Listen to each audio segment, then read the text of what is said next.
This is a recording for the CUPHAT project. My name is Matthew O'Brien. Today is the 31st of July 2023 and I have here with me Martin Shannon. Thank you very much, Martin. Can you confirm for the recorder that you're happy to take part in this project? I'm more than happy to do it, Matthew. Brilliant. And if you wouldn't mind, could you just spell your name for the recorder?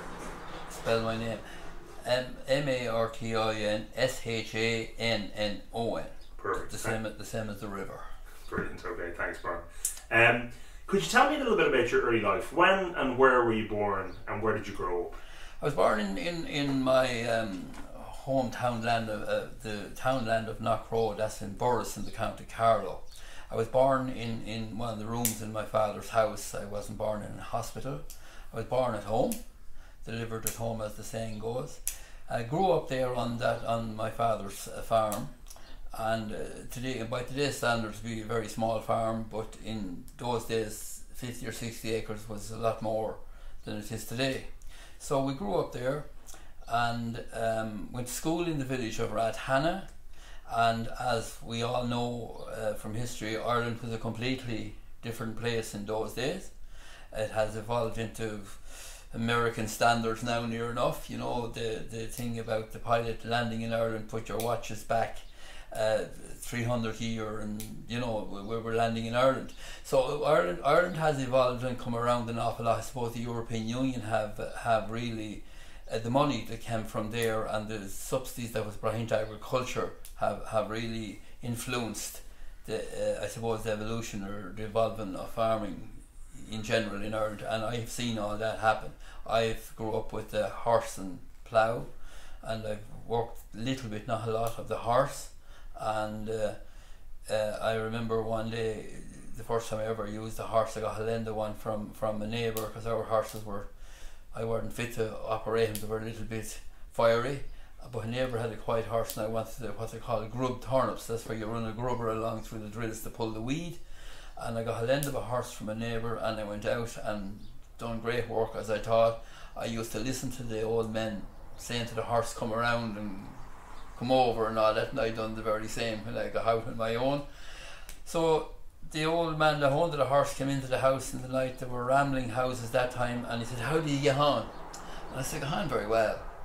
He said, you did because the horse knew more than you did. Which was, on reflection, 100% correct. And so that's how it didn't evolve from that to a massive 150, 200 horsepower tractors of today in my time, with computer operated machinery.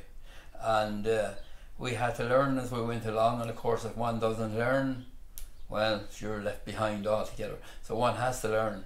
And most people, a school teacher friend of mine said one time, he said, no, there's nobody stupid, anybody can learn. And Faulty Towers used to say you could train a monkey. So we were all trained and learned our business, and we had to learn how to draw calves and draw lambs, you know, deliver them, in other words, and how to learn about that time. We all used to sow corn. It was mixed farming back in those days. So my father would have potatoes and mangels and turnips, and then he'd have barley and oats, and also cattle and sheep. And it was completely mixed farming, self-sufficient, our own butter, our own milk, completely different. No going to the supermarket. I remember when cornflakes came out. Well, they were out, but I remember getting them for the first time. They were interesting. My father used to go on holidays and to Dublin, because he used to write for the papers, and he was a man that liked travel. And I remember getting cornflakes in a guest house in Dublin. They were very nice. You know, things like that stick in your mind. But then back to reality. The reality was on the ground that there was nothing easy. There was no big money around. And then my father was an old man. He was born in 1892, and by the time I was fit to work on the farm, I was young, you know, and started into it, and building sheds and trying to get mechanised and get machinery and all that. It wasn't easy, but neither for any of my neighbours was the same. And the old people were there for many years while we were farming, but then they faded away one after. I saw whole complete households of men die and go, you know. And another thing changed as well. that where we farmed on our own little farm, it used to be said, I used to hear old men talking at the time, saying that in years to come there'll be a lot more plantation around these mountainous areas, and there'll also be that farmers will go out of business, you know, which they did. When an old man would die, he didn't get married, and maybe I'd rent a farm or whatever, and I rent farms for 20 years, you know, entire farms that was where whole families lived, and a lot of my neighbours done the same. So like that change. Now that change is, now there's a bigger change on now in the current time, that even big farms now are finding it hard to survive. You need an awful lot. We started with something like, I think I had 5 or 6 cows, and I'd run about 50 cows today, and 50 cows when I was a young fellow was one of the biggest places in the country, you know. So now it's only a small operation, and yet 50 cows eat a lot of material. That hasn't changed. They eat the same amount as they did 50 years ago. So we need to make thousands of bales or hundreds of bales of silage to keep what's classed as a small amount of cows, which by no manner of means, if you're trying to muck out under them and keep them bedded and keep them fed, is no small task. And then the margins are gone tight. We subsidies came in after the EEC. Remember, before the EU, the EEC was the beginning of it. And I remember my father back in the, I suppose, the late 50s, early 60s, when the first subsidies came out, it was 10 shillings a lamb that time. But you had to sell the lamb to get the 10 shillings. And he'd sell the lambs in the fair in Boris and get the subsidy of 10 shillings. That was the beginning of the subsidy. And subsidies were great in most ways, but in some ways they have done away with the market value of livestock. They become living on subsidies. 60% of my income is coming through the letterbox, and the balance comes through the sale of stock, because there'd be no profit left in the business of farming today on any scale without the supports that's coming from the EU. And in my view, that's not the way to go. Market should determine the price of livestock. Now, I'm a professional gambler. I rear 60 or 70 cattle every year for sale, and I don't know what I'm going to get for them when I take them to the sale, but I do know what they'll cost me through their lifetime with me. You know, the cost of meal and all quadrupled. And without the subsidies coming in, I couldn't continue to do that. If they were removed in the morning, I was out of business, and many more like me. So we're at the behest of the powers that's in the, and I think that's a bad thing. When you consider the amount of people in the world that's hungry, and we produce beef for that's an unprofitable situation without supports, there's something radically wrong there that should be, I think, you know, somebody somewhere should look at the history of how it worked and how it has gone wrong. But once you're involved in something like this, you tend to make our living. We have to make a living, and we're involved, and we have our bills to pay. So we'll continue doing it for as long as we get the payments. And if we got a payment for collecting worn tires, we'd collect them. You know, that's the thing. And what sense would that make? You know, so I think strategies and plans going forward in agriculture, because agriculture is the main driver in the world for food. That can be got no place else. Nobody have devised a way of filling their gut without food that I'm aware of anyway. And farmers like are classed as some sort of a second-rate citizen, you know, that they're subsidised. It's more as a form of dole to a farmer to keep them there. And I was in commercial business in my life, and commercial business is you either make money or you get out. And farming is being subsidised even when it's not making money, but it's being dealt with wrong, and that's my view. We might come back to some of those kind of changes in farming and different bits a little bit later on. I wonder if I could just go back to maybe some of your earliest memories on the farm. Do you have any fond memories of that? You mentioned some already, but... Well, sure, I would, because you see, when you're involved in any way of life, it becomes a way of life. Farming, in my view, is a vocation. Do you know? It's like you have to be committed to it. Sure, Lord God, when you're growing up, you'd want to go to a dance and you had no money. you know, 50 pence maybe. And there was no place to get money. There might be livestock on the farm, but they had to be bred and maintained, and they weren't ready for sale or whatever. So it's a vocation. But the happy memories I have, I used to like going out and ploughing with the Ferguson 20, do a good job, prove to the old men that I could do this, you know. And some of them were very good at what they'd done. Like people that have learned the picture, they'd have to run a straight furrow. There's no such thing as going out and run a crooked drill or that. And I'd have to show that I could do this, and that was something I'd have to accomplish, and as far as I'm concerned, I did. You know, I'd keep changing the plough till I get a good sod and have it right, and Dowlad would come out, as I'd call him that, not my father, but the old man would come into the field and he'd say, "You're not too bad," you know, and you'd be delighted with yourself. So they'd be fond memories. Going to school itself, I wouldn't have been a great person for school.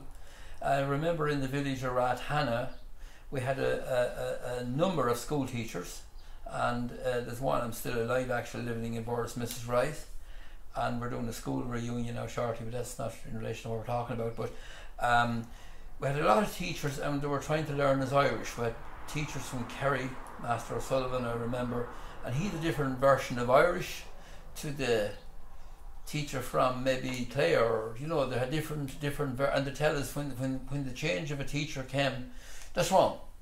And I remember saying to a teacher one day very brazenly, that's not the way to speak on Nooked, on the television, because we had television, and don't mind them lads, they have the wrong Irish altogether. So like that was the bit that I got tired of, you know. So I done my time in school is all you could say. I didn't do a leaving cert. I don't know how I survived in life at all.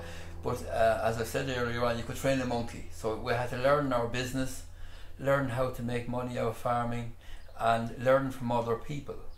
And the history of the world really is handed down from the older generations. They knew their business. They had to live in difficult times through war and whatever, and we learned from them and listened to them and learned.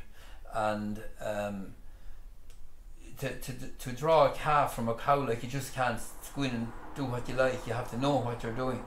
And I remember there used to be on TV that time a Justin Keating. He was a veterinary surgeon that used to give, Dr. Justin Keating, I think he was, used to give lessons on how to draw lambs and how to draw calves. And I remember the television that time, and it's no different today, because my father was in America and he had a television from early on, and it was detrimental to our first part of our life because we started looking at nonsense on it. But as I got older, I used to look at Justin Keating showing how to draw a lamb in diagrams, and he'd have a hall done out, and it was like going to college, you know. So I got to learn how to do it. I'm sure I've done hundreds and hundreds in my time now, and then the advent of jacks came out, and you can't use a calving jack bar, you know what you're doing, or you'd kill the cow. But I learned, and I've showed other people how to do it now, younger lads coming on behind us, and all these things is the most important thing in life, I think, is confidence in yourself, that you feel you have the ability to do it, and go and do it. There'll no one ever make you do it, but you'll have to, you know, if you want to farm, you have to try and improve your stock by better breeding or whatever, but you may learn and do it. And then the outside influences can dictate, you know, where you'll end up or not, but at the same time, you have to have this confidence to do it. Happy times, yeah, I would say we had happy times, yeah.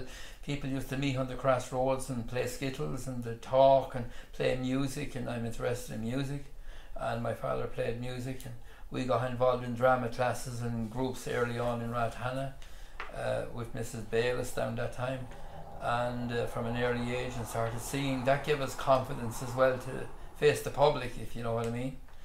And you learn from this thing as well. This is all, in my opinion, education. Knowledge, education is knowledge. And you pick up, if you stick, supposing I had become, just go to the local pub and get a pint every day and stick with the 6 cows, sure, I'd be gone years ago with the game. And you know, people have decided to do that in their life, and they live along all right, and you know, But I'd be looking always a challenge. I'd always have to, even to this day, we got involved in things that was very challenging and maybe over our head. Now I find myself dealing with doctors out of colleges and Trinity and Galway IT and you name it. But I always involve myself with people of education because you learn from them. You know, some of my friends were teachers in schools and so on, and I'd like that. You know, that's good for the mind. And what was social life and community life like in Rathanna then when you were growing up? Okay, very, very good. Where I remember there was a dance in the village of Kilebman in the old school, and a dance that time was something that would be very excitable to a young lad of 17, you know.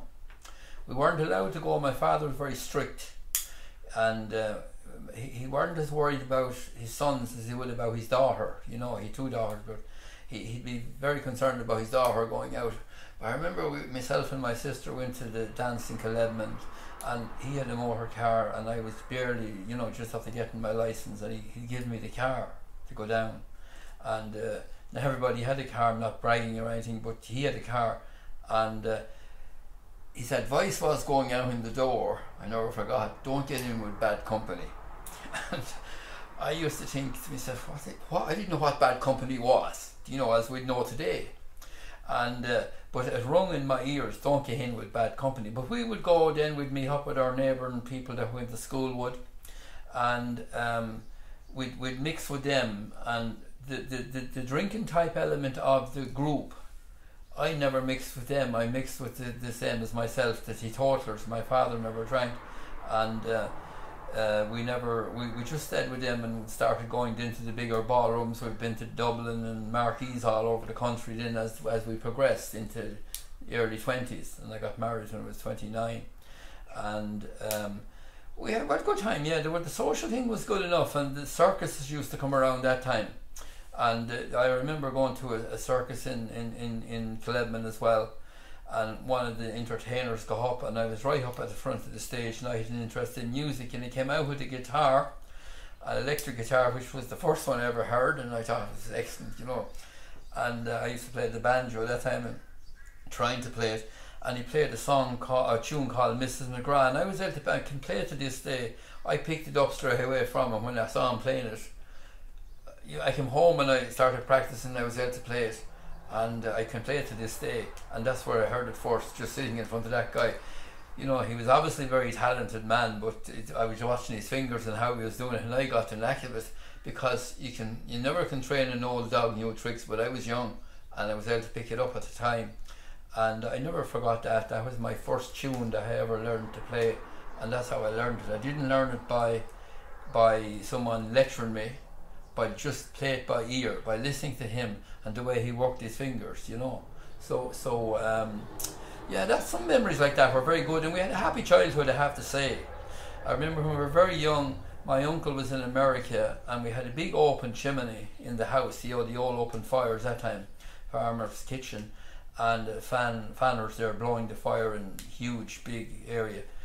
And we'd be out in the yard, kids playing around the yard, and my father, even though he was an old man, made an effort to bring Santa Claus. Now, before when we'd have to write to Santa Claus for what we wanted, and we'd post the letters with my aunt. There was a draft in the chimney. We'd write out the note, and the draft would take it up, and we were full sure it was gone to Santa Claus. That's how innocent you would be. But nothing wrong with it, because a child's mind is only developing, you know, now that we know looking back. So we'd be out in the yard playing, and when my father was in America, down with my uncle in Maryland, that used to have bells on the cattle that time. You know, the place was so big, to have one cow with a bell on, and you'd hear where they were. So he brought home on those bells, and it was a very unusual bell. And he'd ring the bell, we'd hear the bell ringing inside, Santa was after arriving. And we'd run in through muck and gutter and fall on top of our head to see what Santa brought. And my uncle would be after sending home what is known now as this green red onion type bag, you know, net type thing, full of goodies. Sure, we couldn't wait to open it. It'd be, that time he was music man as well. He sent home little small melodeons that were called at the time, and little small fiddles, miniature fiddles, and my sister get one of them and I'd get a melodeon, and that's how we got interested in the music. But that's back when I was very young. But I have those clear memories of that still. And Christmas used to be wonderful. We'd be rearing turkeys. My father had 50, maybe 60 turkeys on the farm. Farm was very mixed, as I outlined earlier on.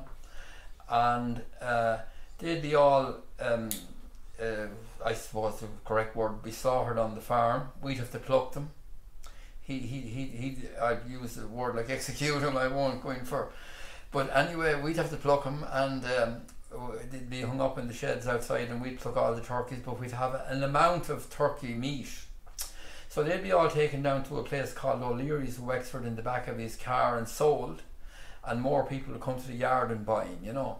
But one year there was a collapse in the turkey trade, where nobody wanted them. We had about 50 of them left, and we were eating turkeys up until, I say, January, February, and I couldn't bear them today, or chickens, you know. I can't. I just like a bit of beef or a bit of bacon, because I got my belly full of them when I was a kid. But you know, there was no hunger, in fairness, and because we had all our own supplies, you know, and that has changed dramatically. I, as a farmer today, am more or less a sort of ranching farmer, you know, cattle out in the fields, driving out with machines and looking at them and making hundreds of bales of silage and feeding them with loaders. It's a whole different game. And I think the old ways, now there's loads of employment for everybody. There'd be people who would work with farmers. The farmer would be the farmer, but he'd have a man paid on his 60, 70 acres, whatever he had. And well, they'd have to pay a man, and they'd pay part-time labour to be, I will call them hand for hand as Bob a job men that come in and dig headlands of potatoes, and local man like Bill Ward used to come and dig the headlands for the digger to come in where the tractor could turn out. You know, they sow the potatoes right out to the ditch, so no ground wasted. But the headlands being the area where the tractor at that stage needed to turn, so he'd come and dig off the headlands, maybe about 4 or 5 yards or 3 or 4 metres, so that the tractor could swing out with the digger. He'd come and do that every year, and we had a Ferguson 20, which I used to drive from a very young age. And I remember going over to the field to Bill Ward one evening, got to be good to him, and he said to me, "Would you let me drive the tractor back to the yard?" Now my father was a strict man, he was an older man, and you know, exact man. And I said, "Geez, I don't know. If I could drive a tractor," he said, "I'd get a very good job on a farm, big farm down in County Wexford, you know." And okay, I said, sure. I had enough sense to not let him do it. So I got up beside him anyway, at the side the clutch was at, where I could stop it if anything went wrong. And he drove down along the headland in third gear, I remember well, and he used to see me driving, and he'd be up with me. There was a thing called a throttle that had rev and derev the engine, you know. So he drove, he didn't go near it, and the tractor guided us way into the yard, and he steered it and was able to do that. But when he arrived in the yard, he used to see me shoving back the throttle. He put it down to the full, opened the engine flat out, which was hardly ever opened in his life, and the tractor with a lip off the ground and nearly went through a wall, and I had to put my foot on the side. We weren't all killed, we were lucky, but I never let him near it after that, and I told him that he would never be a tractor man. I remember the guy got to fry my life with him, and if we had broke the tractor, my father would kill us anyway, you know, or threatened to kill us. So memories like that. There were different times, you know, there were different times completely, but people were happy. They were happy. Rambling houses were a big thing. You could have 5, 6 people rambling in the night, playing cards. We had a radio, I remember it came from America as well, and the television of course, but people had come to look at Muhammad Ali, remember him, the great boxer, fighting in sunny Liston, and that in itself was an educational place to be full for an All-Ireland, with Michael O'Hare commentating, and I was never interested in Gaelic games, and I used to fall asleep in the corner of the kitchen and be full, and I never was ever, I'm still to this day, interested in Gaelic games. And the Wexford goalie, Damien Fitzhenry, is living up the road from where I live here now, and he used to be in my shop here in his day, and we'd never mention it at all because I had no interest in it, even though he wouldn't mention it either, but he was very he wasn't a stand-off class of fella, you know, although he was a great goalie, but I'd never have any interest in it. So if he was playing out there, I might look at. But we used to hurl in school down in a place called the Bog at the back of the school, which nowadays is a community centre. And when I'd be hurling, I'd be have to score. I was like that, but I still had no interest in it. I'd have to try and score if I was let. You know, I'd be that. I was competitive. I'd have to compete, but I had no interest in it. I was interested in American country music. We started listening to that from the television, got tapes of the Irish country stars and learned the songs, and started going to the marquees. Then they were a huge thing in the 70s, 60s, 70s, as people know. Crowds of 2,000 people in some cases, and learned, picked off the tunes and the songs, all learned all by ear. You know, we learned them all by ear, and that was, I suppose, our life. Happy life, good health, I suppose. Ups and downs like everybody. We hadn't a lot of money, but we didn't know what money was, so it didn't matter anyway. Do you know? But you just made a living, you know. I remember back when I was a kid, well, when I was 16 and 17, my father owned the livestock we had, but I'd have a couple of calves I'd rear, Hereford, black whitehead heifers or bullocks, and I'd get £500 that time when I was back in the late 60s for them. £500 in pounds now. Which was a lot of money that time. There was a lot more money in it. There was no subsidies. There was more money in it that time than there is now. As I said earlier on, without the subsidies today, couldn't survive. But anyway, that's probably boring, you know. It's gone on a bit there. Well, you mentioned some kind of the family traditions around Christmas time. Were there any other kind of family traditions, be they kind of seasonal or farming traditions, or? Well, sure, there was always what's known today under bigger events now as field days. Local people that have local field days. They were always a big thing where the neighbours would all get together, and there'd be all local people, and from the surrounding towns, lands, and maybe counties even. You know, they were big things, and I remember going to them, and my father used to play music at them for dancers on stages and so on. You know. And that's how we got interested in the music, because it was always there. And then we'd have stuff like that's still hail and hearty today, patrons in the local churchyards, and people would come back from cities in Dublin and Cork and you name it, wherever they had moved on to, people who left the scene, or people who members of families that moved out. Everybody can't live on the land, and there was a change coming that time that way, that people moved on into cities and got work in cities and so on. So they'd come back to their patron.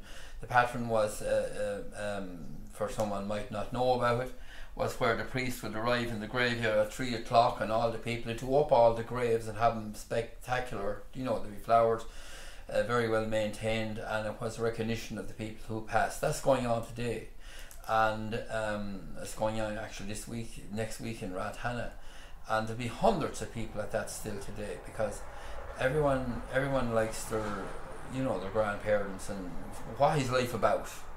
Ask yourself, what do you do, and what's it all about? Keep going till we die, and that's the end of it. You have to have reflection.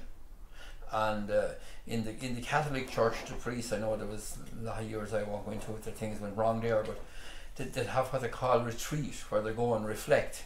And of course the farmer never went on retreat, or maybe never took holidays in days gone by, but they used to. I remember talking to the old people when I got involved in what's known today as agriculture contracting. It used to be known as hire work at that time, where you go out and plough for your neighbours and they'd pay you. Do you know? And that was the beginning of the end of people working together, where they hire someone to do their tilling and so on. So I done a lot of that. But I remember people telling me going around the country, around the local area, Rathhanna, Ballymurphy, and I worked all those areas in my time when I was a young lad. And I bought a new tractor in 1969 for £965, a 43000. Got out of my father's old Fergie 20, and it was a lot of money that time, but I ploughed up and down the whole side of that area, around the Boris area there, and Ballymurphy and Rathhanna and Knockrow and Townslands in general. But the old men, it was an education itself, because I met the old farmers, you know, and they'd be telling me stories about thrashings. The thrashings were a big thing. That was coming together of the people all helping at the thrashing, and you know the song, the old thrashing mill. So it was a big thing in people's lives at the time, because it was social event more so than the collecting of the grain. And they'd have huge big, the women would all cook up huge big, you could call them feasts, and the tables would be full of food. I never saw as much food in my lifetime when I was young lad as going to those trashings. But to tell me then, when I was going around talking to these farmers, that you know that they had no transport, you say, back in the 50s and 40s, only bicycles, and then the war was on as well, sure, and they used to ride bicycles from Ballymurphy to Tramore in County Waterford. And that's a hell of a long, I was in it the other day, it's a long drive, let alone, you know, ride a bicycle. And I was telling my daughter we're going along about it, and she couldn't believe that people would ride a bicycle that length. But this guy decided, he was telling his neighbours that had thrashing, that he was going to go to Tramore next week on his bicycle. And he decided to go for a break. And he'd have very little going with him, only the bicycle and what he stood up in. You know, there was no suitcase or anything like that. And he might even come back on the same day if it happened, so get up early and head on. So 3 wise guys told me in the area at the time, you know, your man is going, Tom, we'll call him, Tom was his first name. Tom was going, so we'll go after him. And the first thing Tom would do when he go was strip off, drop the bike, no one's going to steal it that time, drop the bike there at the pier in Tramore and into the water, peel off into the water. And he might, that time there was long johns, that's why he might leave them on him, you know. And the boys arrived behind him, you see, and saw him stripping off, getting into the water, and took his clothes, you know. Now your man paddled away and delighted himself in the Atlantic Ocean, and you know, he was above everyone else. He was after being out in the sea, and when he came back out, he had nothing on the bicycle, and there was no place to turn or nothing to do. What could he do? He was in his long johns, and they were watching him from afar, laughing at him, and he was in a bad way. And someone might help him with a towel or something, you know, but he still had no clothes to go home, or no money to buy any maybe either. And of course the prank was eventually resolved, like they'd come forward and throw him at him, you know, well, it's really nearly kill him. But at the same time they were able to laugh it off, you know. But they did, for the time being while it was going on, they said he was in a bad way. You know, he was there and everyone looking at him and no clothes. And he felt he couldn't go home riding a bicycle through Waterford with no clothes. But then there was, at that time, that was only one story, but then at that time people hadn't been to the sea. A lot of people went for their entire lifetime from around the Blackstairs maybe that never was to the sea back in the 20s and 30s. So this guy was taken to the sea one time by somebody else, and when he came home they asked him what did he think of it. Well, God, he said, it's the biggest river I ever saw. I remember those stories from lads going around to be telling me these things. And they used to, all the land around the town lands of Knockrow and Coonogh and Rathgearden and parts of Ballymurphy, and all the area had to be reclaimed. There was huge big boulders in the fields, you know, a lot of it, not at all, but the majority had to be reclaimed for the mechanisation, you know, and people was eking out a living for themselves, and where they could see a field that they could improve, plenty of soil, but the huge boulders had to be removed. You'd have to get gelignite to blast what's known as blasting the stones, and I remember going, when I was going to school, you'd hear the blast going on. My father done a lot of it. They get in a guy with a jackhammer, as we know today, and bore the stone down, and then they'd get the gelignite, drop it down, light the fuse, up she goes. And the light, I remember my father and the man he had working, Mick Jordan, did light 8 stones at a time and then run to the ditch, and we'd be off in the distance, like looking up ahead, and you know, it's a massive experience for a kid, these massive explosions going up and the stuff all coming down. Sure, it was crazy, really. But then they had these awful nerve.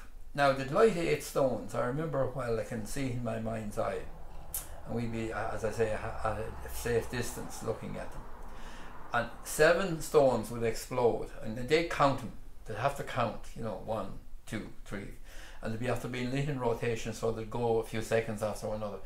Here 7 only went off. That meant there was 1 didn't explode. Now what happened was the fuse on the detonator on the stick of gelignite. I can remember holding gelignite in my time, and the little fuse would be shoved into it. You see the cowboy films doing it, and that failed to burn out to the gelignite. Now they'd have to go back to that stone, which when I thought about in later life, when I got what we call the use of reason, when I realised that this was some sort of lunacy. It was who would you get to do that now? They'd have to go back to that stone and re-detonate it, like, and it could explode on their way back if the fuse was a bit damp or anything. But they done it. I saw them doing it, and they light it again and run there. I can see them running their best still to get away from the bang. Now this would kill you. So then that was amazing when you think about what they done there, like. And then they'd get little tractor that time, the Ferguson 20 or horses, whatever they had, and the splinter of the big rock would be there. Now sometimes they put clay around them to implode as opposed to explode, and they'd get tractors in or whoever they had and pull out the rocks and build ditches with them or put them off in the corner of the field, fill the holes and plough the fields, and they had clean fields. That was it. But they were great men. They worked hard.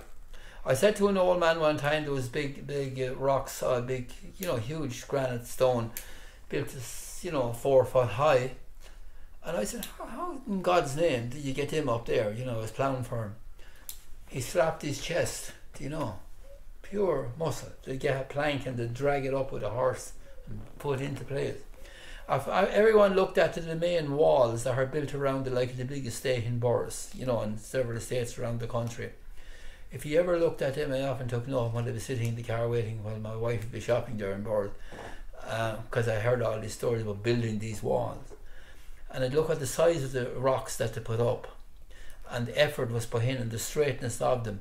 They were great people, they really work for their living, and that was all Ireland, but there was work for everybody. Now there's not. So I'll say no more about that now unless you have a question. I'm just interested, did your family have any kind of interest in local history, maybe local places or local people?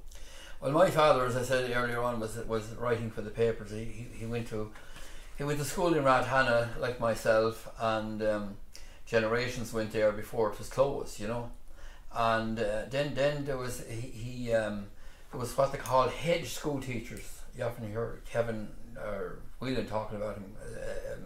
Hedge school teachers around the country, and there was one near where my father lived when he was a young man, and he went to that school and learned shorthand.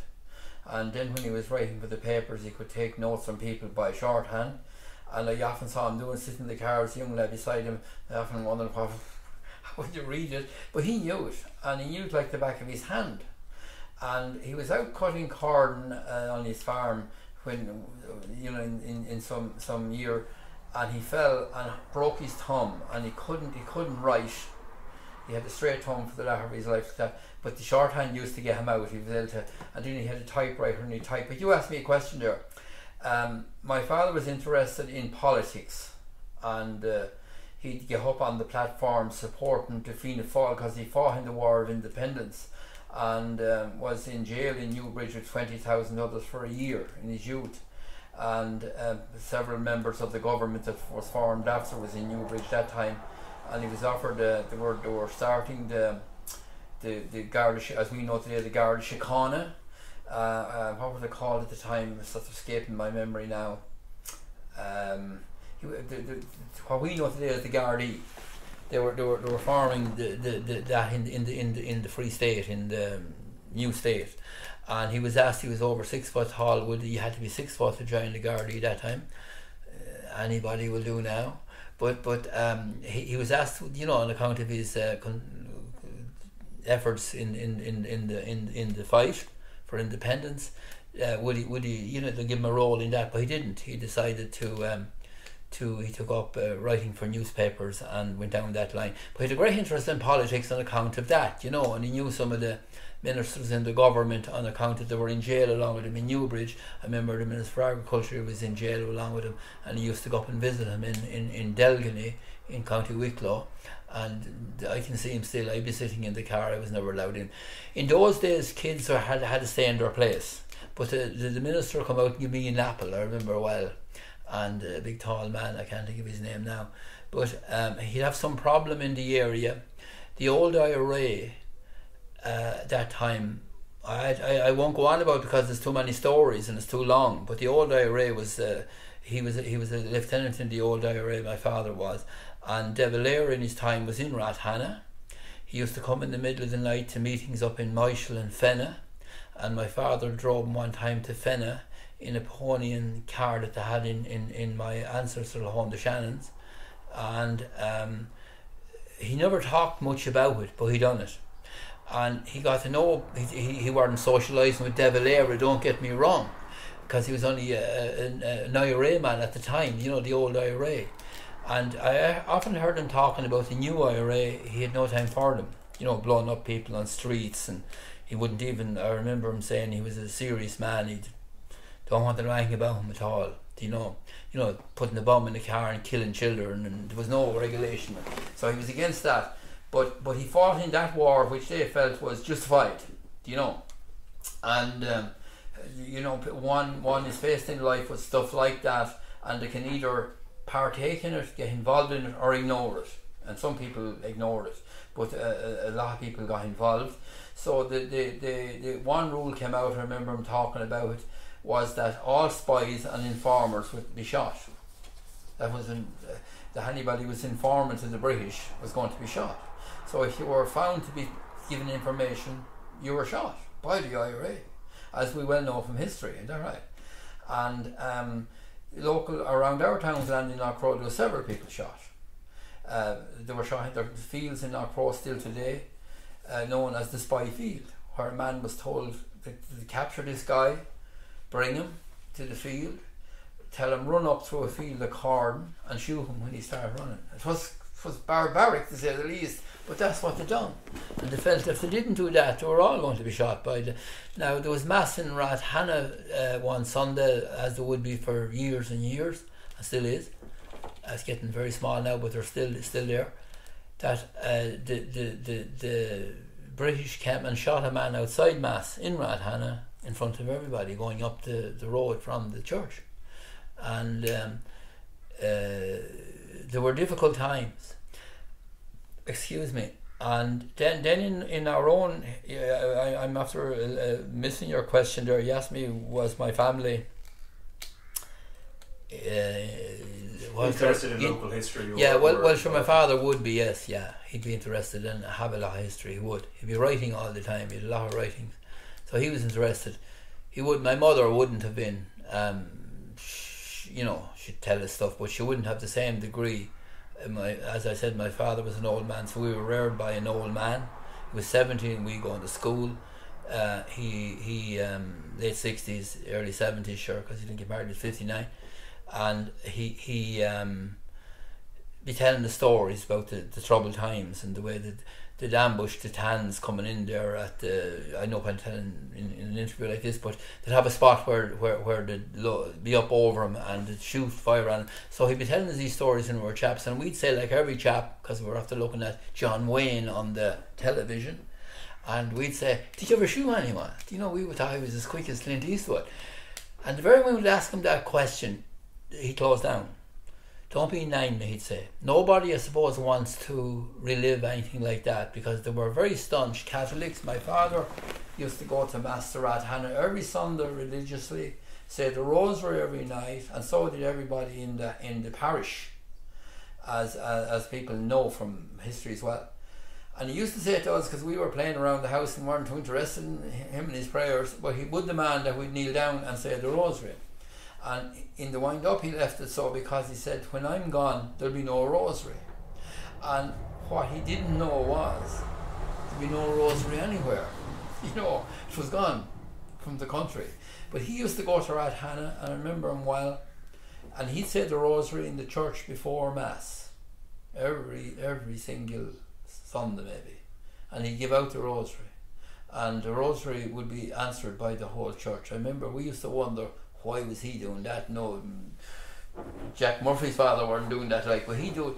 And I often thought about it after in my lifetime, when I'd be reflecting on these things, that I suppose when you're involved in a war where people are actually lives were taken, I suppose he felt, you know, he probably praying for people like that was, I think, but he's very devout, and I think it's a way of making up for, I won't call them sins, but actions that were taken, because all is fair in love and war, as they say, and I suppose people were shot, and there was guns buried at home as well. He told me that as well, where I have my farmyard now.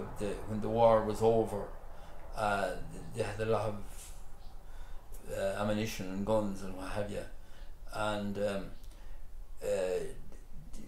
they buried them down in the ground. He said they were all wrapped revolvers in greaseproof paper and put down in the ground. And I had people coming to me later on in life saying, "Where did your father bury the guns?" You know, because they heard it from, you know, other. She says, "I haven't a clue, but we'd be able to find them now with metal detectors," they said. You know, and I said, "You won't find them with anything." I wouldn't allow it, you know, but they wanted to dig them up, you see, and you know, people are. I'm not interested in guns, but and my father never had a gun through his whole life. His neighbours have guns for shooting crows, taking corn, but he never had a gun. And so I suppose when you get, it's like me with the turkeys, when you get enough of it, you have a belly full of it, so to speak. And I suppose when you have to go out and shoot people, he never told us he shot anybody, but he wouldn't discuss it. So that was enough when you think an older life, you know, something I don't want to remember. But that was our growing up. That's the sort of a life we had. Now, if our father had been a younger man, it'd be different. You know, he wouldn't have been through those things. And then he went to America and he used to be telling us stories about Maryland, and he drew barley into Baltimore. I was after learning the streets of Baltimore, the song, and listening to Charlie Pride singing. And I was always interested in American politics. And because he talked a lot about American, we'd have photographs of Maryland and America in New York and all this. And then, of course, the advent of television and the films were often based around American cowboy films and American history. And I often think of the American history, and he compare it with the Irish history. There weren't much difference in it. There's a huge struggle in America in the beginning. It's portrayed by the cowboy films and the huts they lived in, you know, and the huts they lived in Ireland. And the British were seemingly slightly a little bit above a lot of the rest of us in that regard. At least we never see anything like that. But America was very, because I suppose it was the thousands and thousands of people that went to America. And when I listened to the American cowboy films and American films in general, mostly the cowboy films, they used phrases that we'd hear in Ireland because they were carried with them from old Ireland, you know. And I remember Clint Eastwood saying one time, "cock a mamie," that was the thing they'd use here in Ireland. And I remember him saying that, and he said that phrase should be kept alive. He'd use it now and again, he said, and a good man too, the guy beside him in the horse, "cock a mamie." So the people who were writing the films, and if I looked at the credits, I often read the credits, which you very seldom bother doing, you know, of all the films. I'd look at all the Irish names of the actors, the directors, the Irish names are all there, and that didn't just happen. That was a reflection on where they came from in the struggle in Ireland. And when the IRA of the time, and even to the present day, are vastly supported by Americans, because they heard the stories from their grandparents of the struggle in Ireland, and they'd wish to put money towards that, but some of it can be misfounded, you know, as we know. When you put money down for something, we don't know where it ends up, you know. But nevertheless, that's part of our. We have a big relationship always with America, you know. I think everyone in Ireland have. Would that be right? And the Americans feel big thing to talk about the Irish, you know. I'm Irish, you know. It's a big thing. And yet, when they went over, I heard my father telling the stories, and I don't have to tell it because it's well documented as well, about the coffin ships, and they were put with the cattle. All Irish to stay with the cattle. They weren't allowed to, you know. So they went over as complete poor paupers, arrived in America, worked our way through the police. I read the letter one time from my uncle in America to his mother, still have it. Back in, God, I'd say it was the late 20s, early 30s. He said, there's one regret I have, my uncle said in the letter, that I didn't get a better education in Ireland, because I could get a very good job here in the police in America and other forms of very good paid jobs. And I never could do that because I hadn't got what they call their high school degree or diploma. And if you hadn't that was the first thing was asked for. You know, you couldn't. I always say that farmers should be given honorary degrees because we're so long in the game that we should be given an honorary degree for. But they hadn't got that, so he said that but it didn't stop them. They worked their way the whole way to the White House. And they're right. You know, they fought. And there are a lot of the police, my father said, in America, Irish, that got into the police and so on. I'm just interested, are there any kind of stories of historical significance, say from Knockrow or Rathana?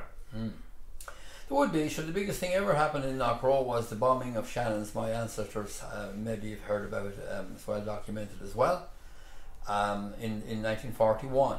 New Year's Day 1941, a German plane came in over Mount Leinster, and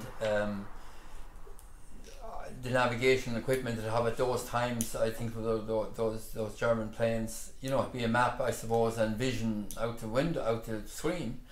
They decided when they were over Mount Leinster, it was a lot of stories were told about what happened and what didn't happen and why it happened, you know. But one of the main stories was that you're sent out from Germany with a load of armoury to the Blitz in England, to bomb England. And Ireland at the time was a neutral country, so they could fly over Ireland without fear of being shot down. So they come in from the Welsh coast, you know, over England, and load their deadly poison onto the, I'd say, like the parish priest, like the poor people of England, and so on. It was thought maybe that these guys hadn't got the guts, we wouldn't know, to go to, and you're only 50 miles from the Shannon homestead as the crow flies to the Welsh coast, really. If you go straight 50, 60 miles will get you there, you know, if you go as the crow flies. So they decided that maybe they'd unload some of the, now they came in over Mount Leinster, which is 2,610 feet high, and they were heading for what we know today as the Blackstairs mountain, the peak of the Blackstairs. And they were faced with this climb to get over that, even though they were after coming in over Mount Leinster. And the theory was that they may have decided to unload some of the armoury because they felt, according to their maps, they were over mountain terrain. And they dropped some flares prior to the explosions, because my father was witness to it, and the whole place lit up. And as all they could see, of course, when they started dropping the flares back over Shannon's house as mountain terrain, which is correct. And they decided to let off some of those bombs, and 2 or 3 of them fell up over Shannon's house. But then one happened, unfortunately, as they came out of the plane, one go to the right and one to the left, because this, my father could tell us this quite clearly. And unfortunately, when they were over Shannon's dwelling house, it veered to the, to the left, and dropped into the middle of the house. And like blasting the stones, it went straight down through the middle of a 2-storied house. And it was a fairly long house, and landed in the middle of it, and the house imploded again, as opposed to exploding.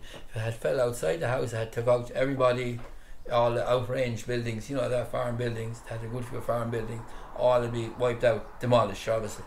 But it went down into the centre of the house, and it imploded then, exploded, but the house came in on top of it and kept it contained in the house, and nothing outside the house was really badly damaged.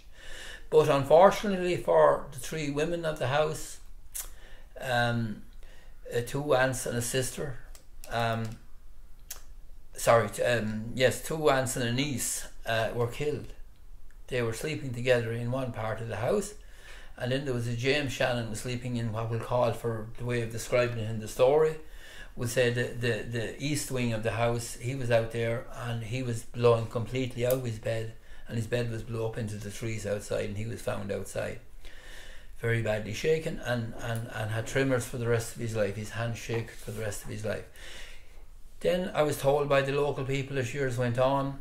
Well, I'll finish the other part. Then the western end of the house remained standing, and there was 3 men in that. John Shannon, his daughter was one of the women was killed. John Shannon, Pat Shannon, his brother, and his son Raymond Shannon, which was 18 at the time, and Kathleen Shannon, I think, was his sister, was only about 14, 16, somewhere along there. And they thought it was a thunderstorm. They didn't know what had happened. They were woken from their sleep, and with this huge shaking, and the lightning, the flares created the effect of lightning. So they thought it was a thunderstorm, very bad. So Pat Shannon got out of his bed, or was thrown out, I suppose, maybe, but he got out of his bed, and his part of the house was intact. And he went over to the door that had been joining to the rest of the house, and when he opened, there was nothing there. The door going out of the bedroom was nothing. The house was gone, and he couldn't believe what he was looking at. Sure, shock, I suppose. So he went back to the other end of the house, got out through a window, and there was a dairy at the end of that, a lean-to type dairy, and he slid down that and got out of the house and went to a Peter Breen that lived in the house next door across the field for help, but didn't really know what he was doing. Only he went for help. The house was gone, and they were all shook. So my father was, as I've said in previous statements there, was writing for the papers at the time, and he was coming back from, there was no petrol. He had a car, but there was no petrol, so he was riding his bicycle down to Ferns in County Wexford, where he used to collect accounts and write for the newspapers. And he was on his way home, and it was coming into daylight, and there was frost on the ground, and he said the road was glistening white, and he was riding his bike along, and he heard the drone of the plane coming in over Mount Leinster, but didn't place any seam in it. This was when he was arriving. Now he's a couple of miles back. He could hear the plane in the distance, but it didn't, because it was a regular occurrence at the time. So he came home, got into his house was where my grandfather came from, where it was bombed. He married on Dial down at the end of the lane, which is only less than a quarter of a mile from the other house. But he was in his own house where he was born and reared. And my aunt was home from England. She was, after her train was bombed on the way home from England. She was a nurse in England, and she knew that anything where it related, she knew what was after happening. She saw it all in England. He didn't know what. My father got into bed anyway, and the whole thing took place immediately after getting into bed. And he saw the flares lighting up and the plane getting nearer, and the bombs that fell up. He often demonstrated to us how they went with his hands.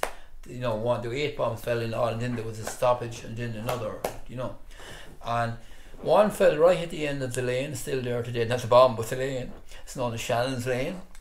And one fell in the middle lane where I have a farmyard built now, actually. And the last one fell down in the river, and it created a big pool that we used to play in when we were kids. But the one that fell at the end of Shannon's Lane was only maybe 60, 70 yards from our dwelling house where I was born. And it was so severe, that one, that my father was pelted out of his bed out onto the floor. A 2-storied house, and he was pelted out onto the floor. And the horses out in the stables were going mad with the debris coming down out of the sky, that it was breaking the slates on the roofs of our outhouses, you know, and actually split walls in front of the dwelling house. That's, to this day, you could see it's derelict now, but to this day you can see the cracks in the piers. So he wanted to go to the horses. He was very fond of horses, but my aunt wouldn't let him. She said, "You'll be killed." She didn't know. They didn't know how severe it was. They thought it was going to be. She said, "There'll be rubble coming down out of the sky, and one will split your skull." And he done his best to go up, but she wouldn't let him, which she was right. So eventually he went out to the horses, but they settled down, and he never could tell, with the shock when he heard what happened, how he arrived at Shannon's, his father's homestead. Did he go across the field, or did he go up the lane? He never could tell. He said, but he don't think he ever went up the lane, because the lane was, after being massive craters in it, you know. So then I won't go on too long about this, could take a long time, but then the neighbours all from around the area gathered, sure, the whole place, as far as Baglanstown. The Dyfed, as known at the time, rattled on the dressers in Baglanstown and Michael, they'll tell me to this day, with the vibration of all this explode. I was told that I was playing for dances up there in my time, and they tell me when they heard who it was, that the old people was telling them that the houses shook with this massive explosion. So anyway, all the local people got around, and sure, it was complete devastation. There's loads of pictures of it up there. I think maybe you saw them, I don't know. And they had nothing to work with, only their bare hands and maybe a pick and a shovel. And the house was down on top of the 3 women, and they could hear the women. This is not a nice part of the story, but this is the truth, and told by eyewitnesses to me, that they could hear the women moaning under the rubble, but couldn't get to them because it was a 2-story house and the whole thing was down. And it was a big long house with maybe 4 or 5 windows upstairs. And they pawed, they said, the ground. And one man, a man by the name of Mick Cox, he's dead now. I knew all these people well. Was sent to Boris for the priest. That'd be the first thing on one's mind. And they're all Roman Catholics, sure, in these areas. And he was sent on a bicycle for the priest, and he said he went his best, he rode shock as well, but the priest would have no way of coming, maybe on a bike either, I know, because there was no fuel on the counter, but maybe he had. I won't go into that, I don't know. But he went for the priest, but the rest of them, they said, dug with their hands till they got to the women. And that time in the old houses, like over the door there, there'd be a huge big stone lentil. We'd have a lentil there now, but it'd be just a light little thing. Just a huge big granite stone lentil over all the doorways. And when they got to one of the women, there was one of those lentils was across her chest. This is not, this is a little bit, maybe for some people listening, it might be a bit, might upset them. But this is what happened. So they got off the lentil, but the woman was dead. And then they still heard down deeper another woman moaning. But by the time they got to her, she was smothered. The dust and so the 3 women were pulled out of the rubble at near into the early morning. And at that stage, then the war with England was on, and there was a lot of British in Ireland at the time, British soldiers, and they were down in a place called Woodbrook. And the local people were all after taking over the site and helping the Shannons as best they could. And it was devastation, and everyone was in some very, very severe shock. And everybody knew everybody very well on first name terms. Everybody working there had all know one another's neighbours and friends and relations in some cases, and so on. But then the army came. My father said that when the army came, they dispersed all the locals and they took over the scene and secured it and so on.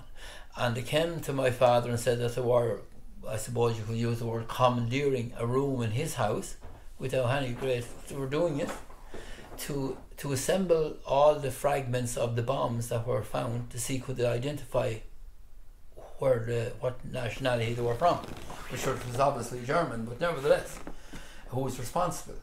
And that was done. So one of the rooms in our house was taken completely over, and all this stuff was brought in, and so on and so forth. I haven't seen any pictures of that because no one's in humour for taking pictures. I'd say my father had cameras, but there was no one into it. Anyway, now my uncle was in America at the time, and just tell you that the news spread to America and all over the world about this isolated farmhouse in the County Carlow where people were killed, and sure the names were given out straight away on American radio and so on because they were more advanced.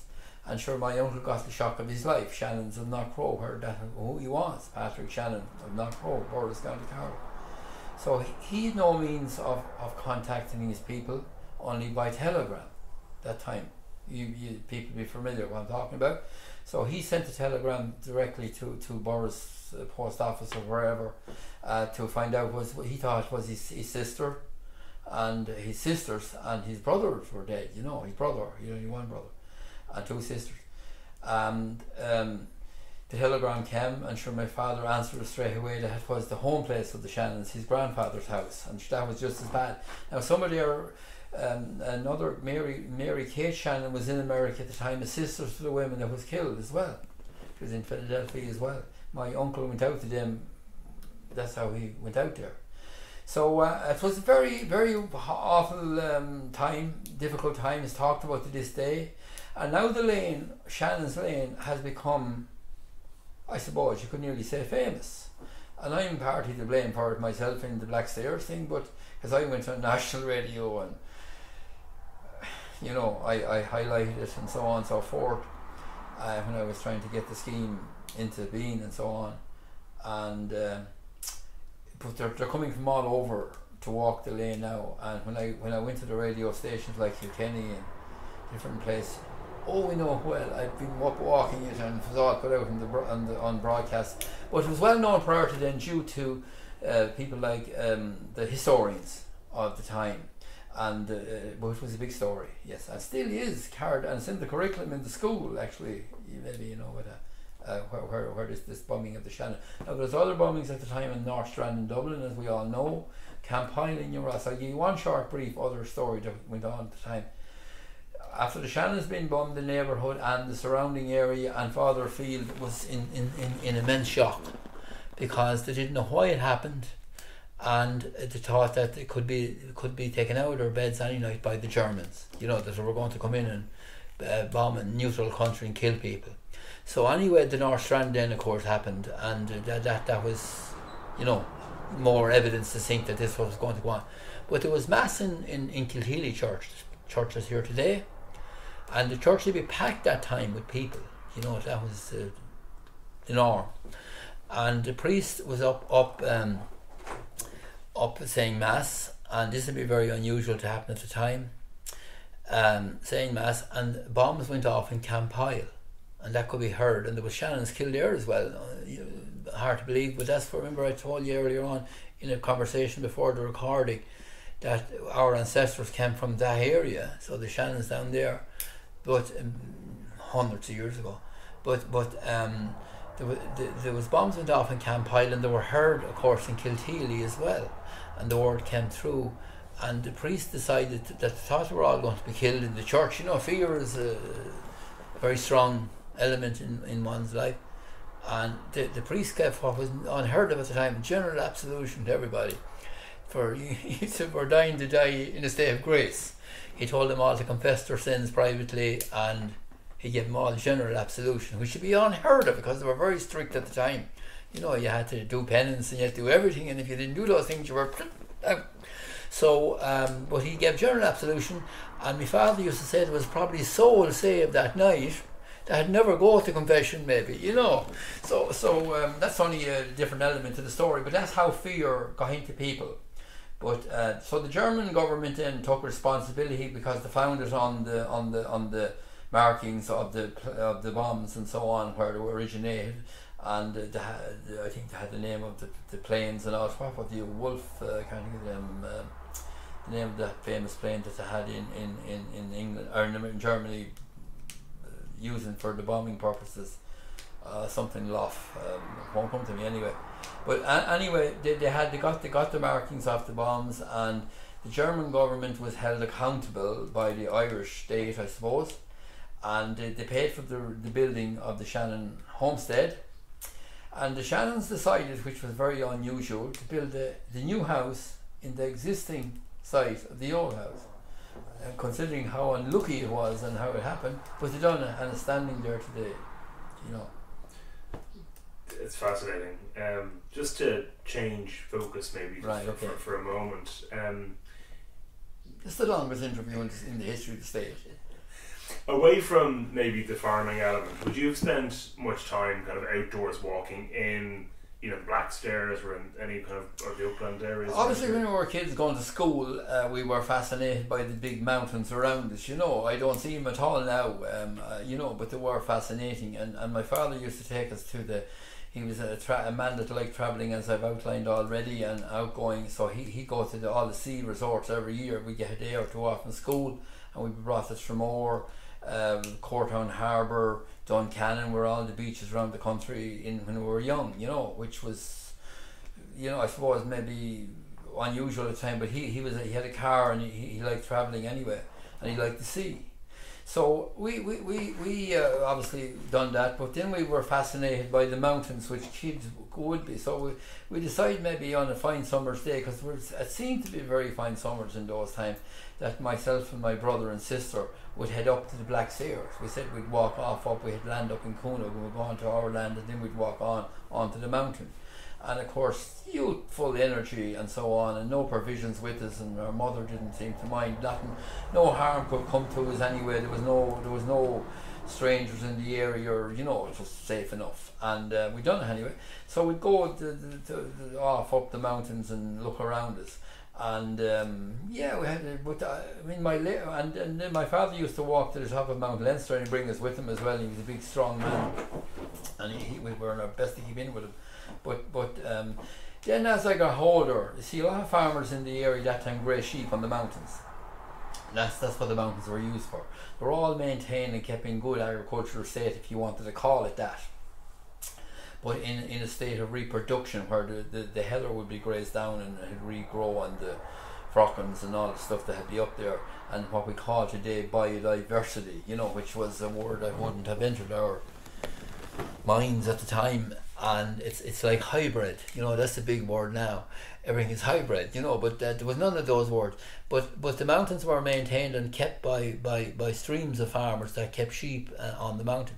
But when I grew up, and as I've outlined already, my father was an old man, and we kept about 60, 70 ewes on the farm that time. And that was the size of amount of sheep in those days. But I never was one for going to the mountain. I never put sheep on the mountain. For me, that would got a scheme for the mountains, or got involved in one. You'd wonder why, because I decided to go for a different breed of sheep. I remember, this is a short. I say we'll run out of time, or the tape will be wore out. But when I used to go to Burrs with my Cheviot sheep, the Cheviot lambs, I'd sell them for maybe 18, 19 pounds each at the time, and I wanted a lot of money in it. And this day, nobody there to buy white sheep at all. They were buying all Suffolks. And I said to myself, look, I'm not going to have these any longer. I changed the breeding system and got a Suffolk ram pum with the white yoke, the cross. Very good cross, actually worked very well. You get these motley faced lambs. And I could sell them in an escorty and anywhere I like, because I barely came in my time under the advent of marts. Before that was fairs, and I'd been to fairs in my time, the 15th of August in Burrs. And I remember putting up the pens for the sheep and bringing the sheep in when I was a young lad. But I never actually sold sheep on a fair. I was there for the mart, for luck. I hadn't to deal with the dealers. So I got to Suffolk's anyway, and I take land. I started renting land in my youth, and there was loads of land for rent down the great. I was accused of this before in a film I done or something, the great county of Wexford, because I always thought that when you're up on the mountain looking down, County Wexford's a great big county, finest of fields, and if you're coming from agricultural background, that's what you want. If you were a teacher in a college, you want a school in front of you and a proper curriculum and a proper thing situation. So that was always good land down here, and it was easy gosh. Big 20-acre fields, and I used to take out land and sow corn and bought a combine and done all that. But I never went up the mountains. So then as years rolled on, the same applied to a lot of my neighbours. They gave up going up the mountain. The old men were gone, the young men didn't want it, and there's a few people that do still go to the mountain. They put a 500 euros up in the mountains, but I didn't, and as my neighbours didn't. So hence then you had this, and that happened across the whole nation, not only around here. Then you had this Derek, I suppose you could call it depreciation, maybe, or what would be the right word, deterioration of the mountains then, when they weren't grazed. Like any land in Ireland is only as good as the farmer that's in it. Land is only as good as the man that works it. If you don't work it well and produce goods and fertilise it and look after it, let it ring away. Don't worry, let it ring away. So what are the most important aspects of the local natural heritage in the Blackstairs Uplands? Well, I suppose it's like heritage anywhere. Heritage is very important to everybody, because when you're living your life, like if you had no memory, we'll say, it'd be a funny life, wouldn't it? If you were living there and I can't remember yesterday. I often think that when I go in to visit friends of mine that's gone senility creeps in, they're there, they look the very same, they talk the very same, but they don't know me. and they have no memory of what. Now they might remember 50 years ago, but they have nothing for last week, and they might remember nothing. So if our heritage is a memory, really, isn't it? So without that, sure, what are we about at all? We're only animals living through life here. There's no background to us at all. And believe you me, that I think anyway, I'm only an ordinary man, but after living 70 years or whatever, is that without this information that we've all accumulated and this history, that what do people talk about when they're having discussion groups, or what do they, if there's no heritage at all there, we have not. Our heritage is important, and who you are. And I often say today, like that, with the permissive society that we find ourselves living in, and I don't cast any reflection on anyone or not condemning anyone in saying this. It's only just an observation, which anyone is entitled to have. That it's very important to know who your father was, I think, and your mother, and his father. Now, there's a lot of people growing up and they don't know who their father was, unfortunately, or their mother, and they don't care what's more to the point. And then they have no heritage in that regard. They're just some person going through life, and when they're gone, they have nothing behind them at all. And heritage, like in the Blackstairs, now you were talking about maybe what we were speaking about there before, biodiversity, these new magic words I call them, this after developing, what header is header, and header, if it's not controlled or kept in check, it'll take over. Invasive species that will come and take over, that farmers of the mountainy men of days gone by maintained and kept in order, for to graze their sheep and goats and cows in some cases in the west of Ireland, and they've all faded away. And now the mountains, I was reading somewhere lately, and the open areas in general want to be opened up to the greater public, freedom to walk anywhere when they like, when they want. Nothing wrong with that. I've done a survey lately on that, but there's nothing wrong with that, but you still need regulation all the time, because I go to Kerry every year for the last 30 years, and I've been up in the mountains there as well, and I saw what they've done down there in the national park with the fires and erosion and all that, and we have that problem here as well in the Blackstairs of these wildfires. Now, there's nothing stopping wildfires at the moment in the Blackstairs, other than farmers are receiving payments. It's called area-based payments. Not to, if the mountain is burned, they lose that payment.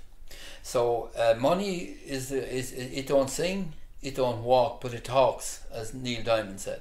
And it's that'll stop people. But the farmer's not doing all the burning. In my youth, the mountains were burned every year on a yearly basis to keep things in order. But the people who done it had it done in a very controlled way. They were skilled in what they done. They didn't burn the whole place. But there weren't as much forestry around in that time either. But now you have the farmers in some cases are burning parts of the mountain for to graze their sheep. It's like topping a field, that the new grass will come up and they need that to graze their stock. But overall, there's a cultural change have to take place in that you can't change. It takes a long time to change a culture. That if we're talking about heritage now again, that if your father and his grandfather burned a mountain, more than likely, and you continue to graze livestock on it, you're going to do the same. And they won't be seen doing it, they'll do it in the dark of night or whenever. But there is, in other cases up and around Leinster, vandals come and light the fire for the hell of it. There's an element to that now as well. They wouldn't have been there the time I used to walk the Blackstairs when I was a kid.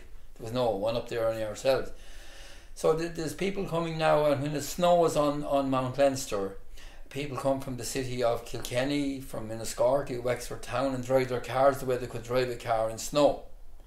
And then they have to get the fire brigade and Carlow County Council getting back down because they're not skilled to drive cars in snow and don't know anything about it, and they kill themselves over the banks. So all this cultural change is taking place. But heritage, yes, anyone that's interested in education, I suppose, and that's a lot of people, will read history and will look at the way things were done and will take pattern of it. Maybe not the very same, but at least there's elements in it that can be used in future. And if a change come in the world, and can happen at any time, with wars or the armory to have now nuclear explosion took place accidentally or otherwise, you could have a major shift in maybe electricity, maybe the growing of crops. You know, if you can't grow crops if there's radioactive. Where do you go for how to? You know, I learned, as I said earlier on, how to deliver a calf, how to deliver a lamb, and twins, and know you don't pull the wrong legs of a calf and bring two out at one time or so on. But how do people learn how to sow a crop if they don't know how to only drive a big tractor and it's all press a few buttons and you have no diesel oil? You have to go back to, so heritage should come into play very quickly then. Would you agree in that regard? I know you don't comment, but would that type of thing, I think it's important if I'm interpreting it in the way you're asking it. Absolutely. Is there a particular site or location in the Blackstairs that has special meaning to the area? Well, I suppose you're when you say something like that, we were asked for this before, landmarks, I suppose. You know, historic landmarks like the Dolmens. Up from Shannon's Lane, up on Shannon's Lane, a little bit up above Shannon's house, when we were kids, when we were walking up there, when our father would take us up, he'd be pointing out the various things to us of history. And there was one thing up there he used to call it the Giant's Table. And sure, to a child that's very interesting.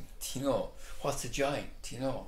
And he brings us up to the Giant's Table. Now we know him nowadays as the dolmen, you know, the big flag, the burial site. And but we visualise it as a Giant's Table because that's the way he described it to us. And sure, you'd have things running through your head, which is good for a child, I think, for their imagination to grow or expand. We'd be thinking about this big man, how big was he?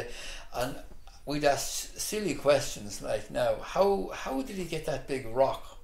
You know, it's a tripart thing, 3 little legs under it, and little is right, big stones under, and this huge boulder on top of it, like, and flat on the top. And one man, Tommy Coleman in his time, sat on top of it like this, smoking his pipe with his legs out like that, and smoking his pipe, and his son, his nephew rather, took a picture and put it on his memory card. And I thought it was I'd say in time it'll be, if it's the correct word, iconic. You know, it's definitely a very interesting photograph. But we thought of the giant then, and what was this giant fella, and that'd be going around your mind. Of course, that's not the case. But they are, as far as we know from history, again, burial grounds, and that right. But it took a fair amount of people to put them together, and but that's what they call the Giant's Table. So then you'd move on to where there'd been old ruins, and that's where it was part of what was known as the Vesey estate, all the land from Baglanstown and Idrone estates, but the Vesey estate owned a huge tract of land right on the mountains. It was all part of their big estate.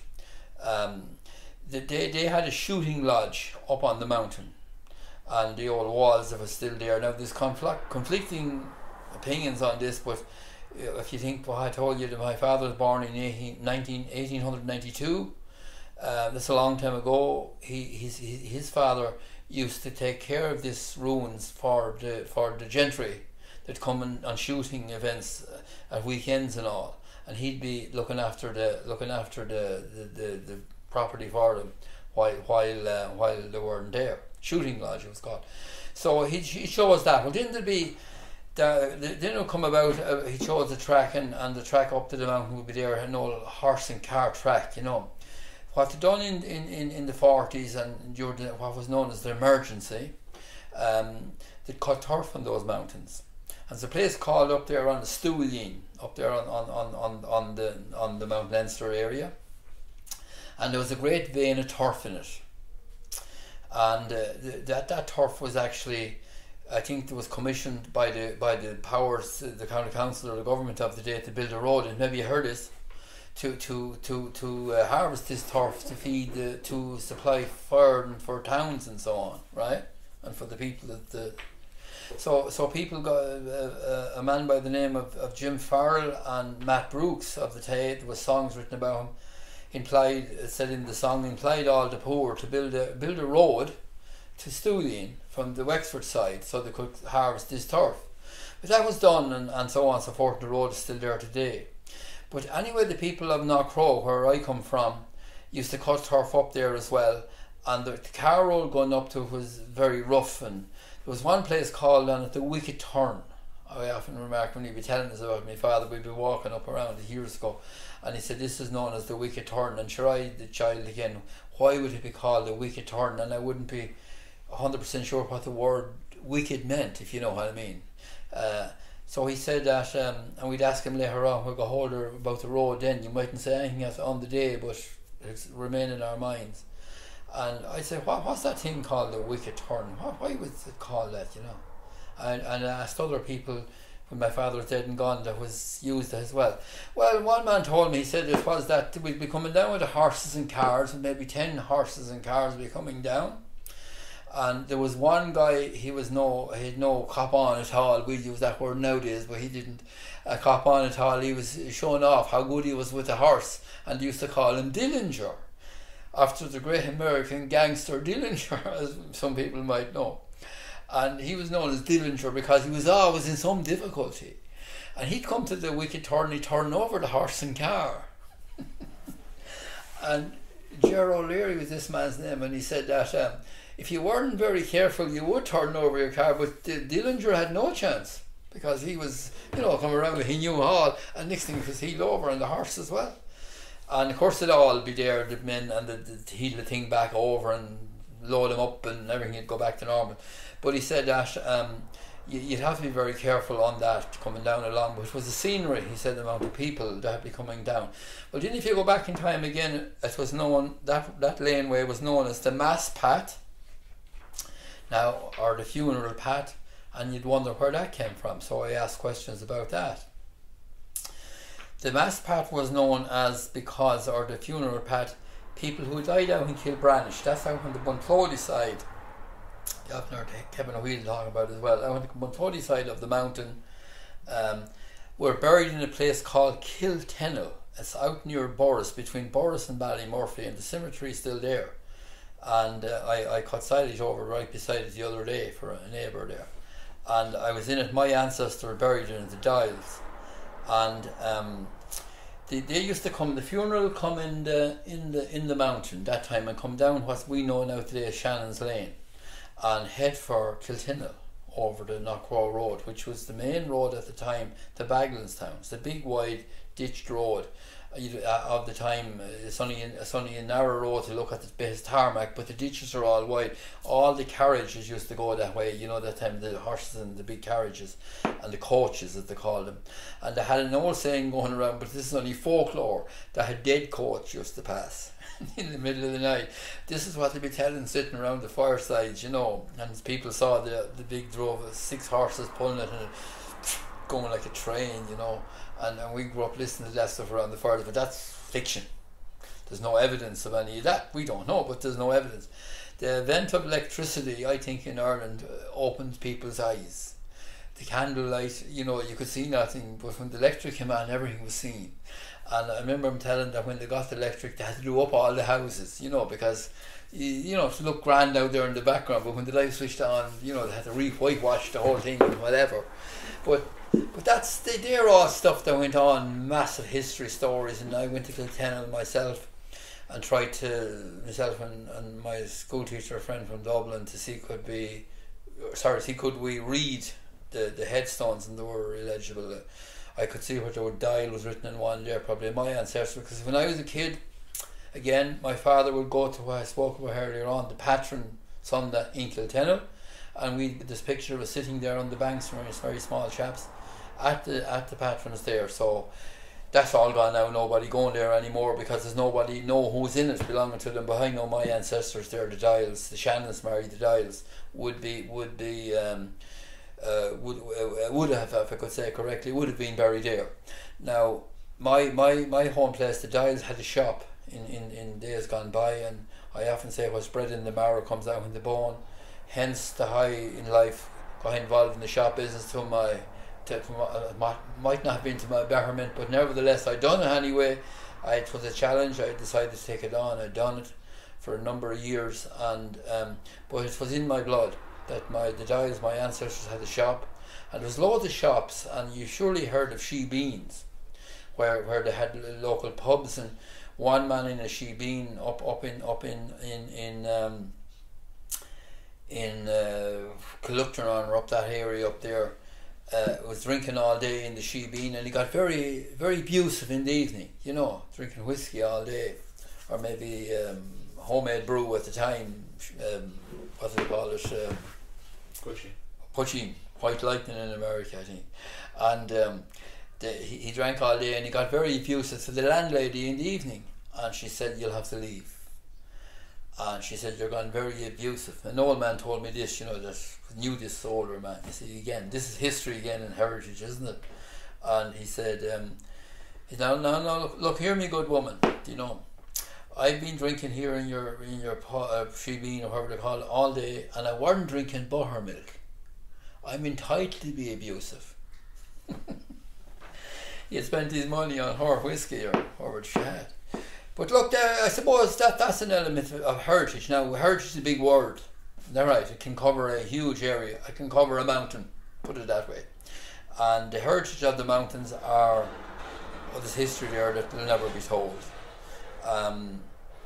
There's old ruins up on that road there that where people, I don't know, there was a lot of people like was lost their homes, had no place to go. They used to have to send to Hell or to Connacht. And up that Shannon's Lane, by the way, there's two old houses, Hickeys and Dreelands. They're all ruins that's there, and you can see where they had the mounds where they sowed the potatoes. And good God, like, you'd wonder, you know, how they could live. But and the house is there, and the stable for the donkey or maybe a pony or something that they'd have for helping them do their bit of work. So they went to school in my father's time out of those houses, and I have stories about that, but I won't go into because it take too long. But nevertheless, that was only in 100 years ago, you know, which is nothing in history, is it? There's huge changes. The most important thing about our conversation is, and my lifetime, the change and how things have evolved is immense. That it's nearly impossible to get it all down on paper. You go back 100 years prior to that, there was little change. There was a struggle to live and so on, and we all know about it from history again. But the general way that people lived had remained the same for years. You're gone from the latch on the door to the electric gate. I think I said that to you before, and that's the way I see sum it up now. That people would walk into John Shannon's house, my father's house, lift the latch and walk in, and he'd say, "God save all here." I travelled down to Kerry to where they have the old, in Muckford's Park, they have the whole farm village that they built, if anyone is familiar with it there. And I thought it was interesting. I went down and walked, myself and Mary, my wife, walked up along to see how they lived, and they had the workers' cottage, you know, the farmer, the lad that worked with it. Then they had the small farmer, and then they had the big farmer, you know, the more people saw it. And it reminded me of what I saw. It was identical. And when they'd arrive into the house, the woman would be sitting there blowing the fan with an apron on her. It was known that time, a flowery apron type thing, crossover, I think it was known as. And she'd be blowing the fan and sitting there, and the man would be smoking a pipe up in the corner, which I witnessed myself, and in our own time. And I worked in houses for people when I was young. I'd ploughed for them, and that's the sort of house they had. And some people would bring you up in the parlour to feed you. They wouldn't feed you in the kitchen, which I used to think was very interesting at the time. But anyway, when I arrived in Kerry in those houses, I walked into the workman's house first, and he was given a cottage and a piggery, where the piggery was to keep him in livelihood, or being, was no dole, so he had to do something, and they done it. And the woman was sitting at the fan, and I lifted the latch, being an old timer if I wanted to be. I can be two ways. I said, "God save all here," but she didn't answer me, because that's what they used to say when they'd come in. And there was Americans already in the kitchen, and they smiled at the good of it, because they'd probably heard the saying from, you know. But she was blowing the fan, and I asked her a few questions, because I'm vocal, as we know. And they were saying nothing, or she was saying nothing. And she struck me as a woman didn't want to be there at all. She felt it, because I was saying, you know, you remind me of the people that I grew up with, you know, They had very little, and they lived there. And she thought I was associating her with very little, and she said, I'm living in a nice I couldn't believe it. And I said no more. I went up and looked in the bedroom, and the old bed and all that, but she felt she was above what she was doing. She was only getting a payment for sitting there, and she didn't want to be there at all, and that was the wrong attitude to have. There's no heritage in that. So anyway, we moved on then to the bigger farmer, and of course there was a bigger kitchen, and the usual thing. And then we moved on to the big farm, and they had thrashing mills and different things and that had to be correct. But I witnessed all that, so the change in my lifetime has been astronomical, and that change will be across the world. It wouldn't only be parts of France and I'd say Italy and Germany to this day is still behind. Would I be right in that? To be behind, like out in rural areas, where they live, like if in parts of Spain up in the mountains with goats and stuff still, and out in where people went out there to oh God, why is it it won't come to me, Camino walks. You've heard it all, and people living in the mountains there are very poor still, they tell me, and they wouldn't have developed. And Ireland developed immensely to where we are today as class of one, the richest country, but there's plenty of poverty in Ireland as well for anybody who wants to see it. Would that be right? So it's not all millionaires. But in general, and I often say to the people around here, and we don't realise it, that we're living in an idyllic community, mountains in the background, peace and quiet, very little crime, reasonable standard of living, nothing, we're not millionaires, but as far as having a quiet lifestyle and a few pound, we have a good lifestyle now, but our ancestors and heritage wouldn't have been that. And how much would you consider yourself to be from the Blackstairs Mountains? Well, sure. I wrote a few words of a song. I'm from the Blackstairs. That's me. The mountains is I'm a mountainy man.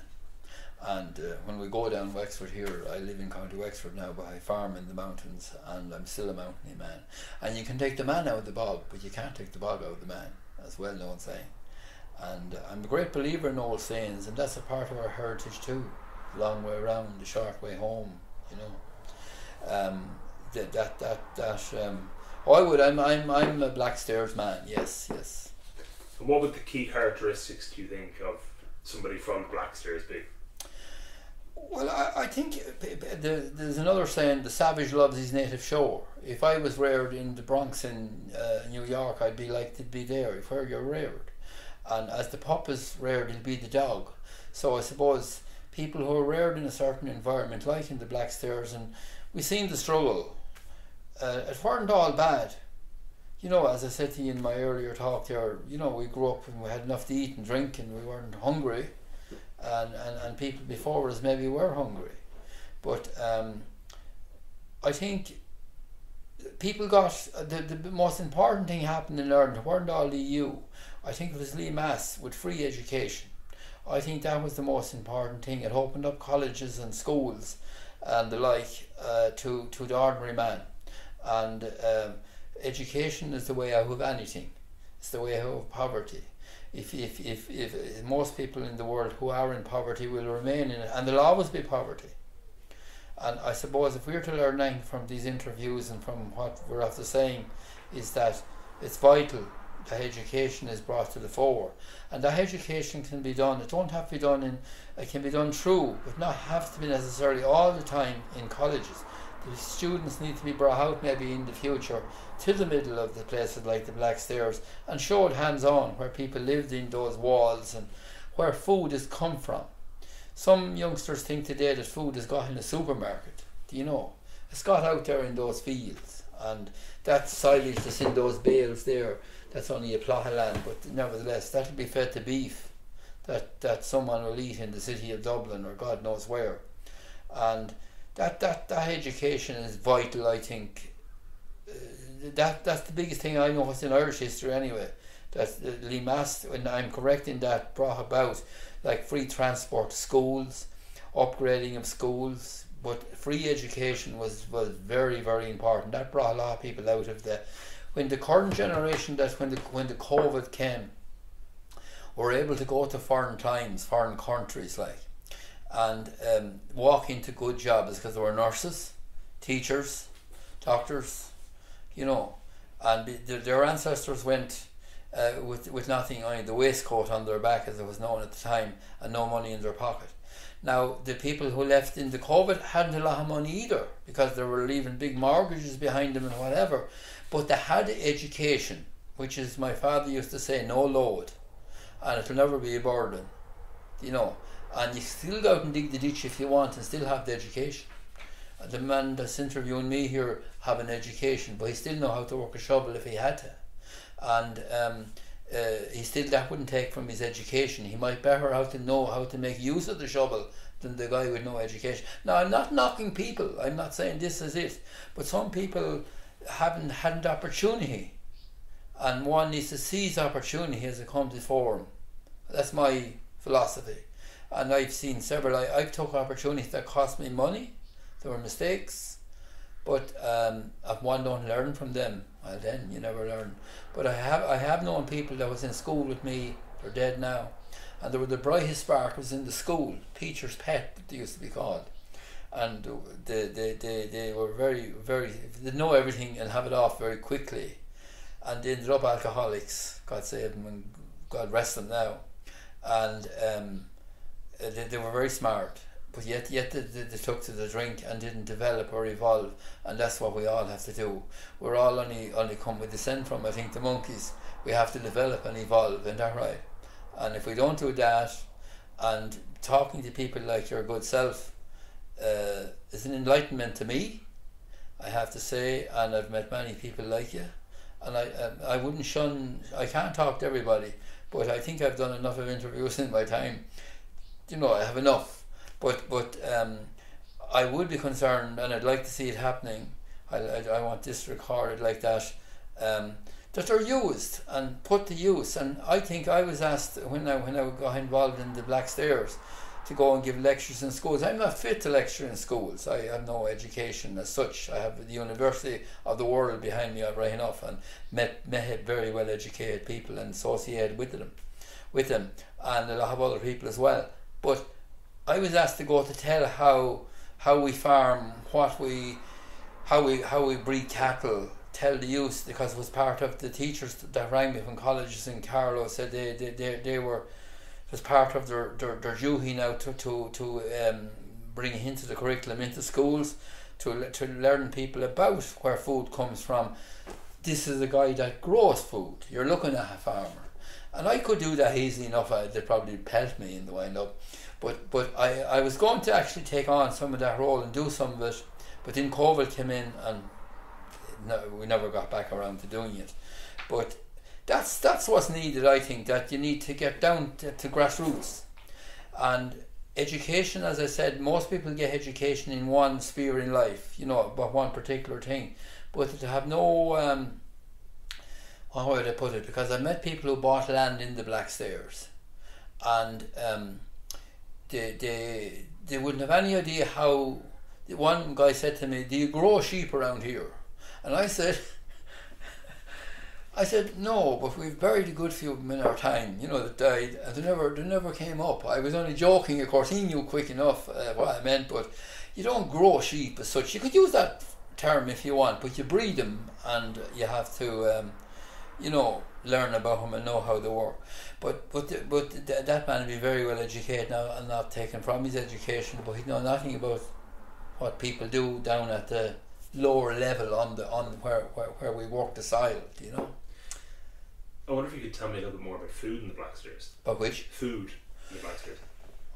Yeah, well, sure, sheep meat, you see, has become a specialised product as well. The sheep that was bred in the Blackstairs even today have to be fed on concentrates to get them up to a standard that's required for the butcher's counter, or so to speak. And in days gone by, what happened was that there'd be hundreds of sheep bred and grazed on the Blackstairs and on the hinterland, on the lower land, and brought to a certain stage. And we said a big farmer in County Kildare, County Meath, would buy those sheep at the 15th of August or the fair of Newtownbarry, known as Bunfoley today, and take them to his good land and get some condition up. Now there was no meal feeding in days gone by. You know, in the old days, they ran up there. They were a tough breed of animal that was able to live up there.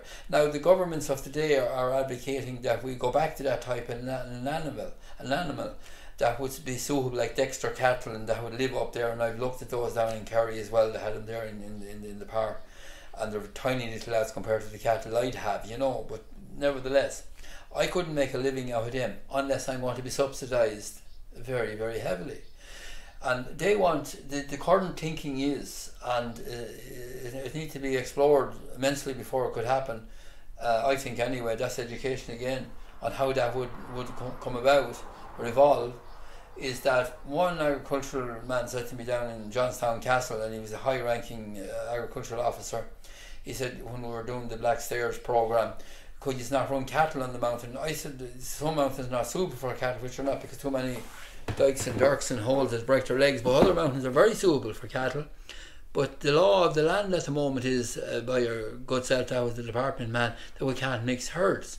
TB has been trying to be eradicated in this country all my lifetime, but still there, haven't been eradicated.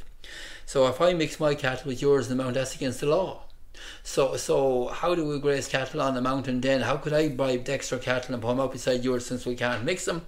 So I suggested to him what's needed for the mountains is communal herds.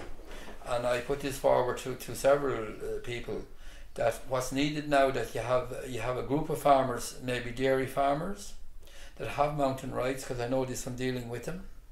And you have like myself, suckler farmers that have mountain rights. I'm no interest at my age of going to the mountain to follow sheep. It's not sustainable for me or a reasonable thing to do. Young farmers haven't got the livestock that will suit the mountain. You know, they have cows and other animals, but they can't put them on the mountain. They wouldn't be. It's not sustainable.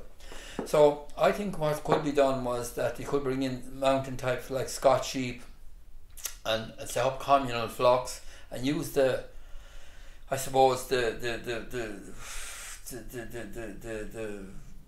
program they used to use in the past, where farmers, what they done was they have hundreds of sheep up there, and I and you would work together in collecting them.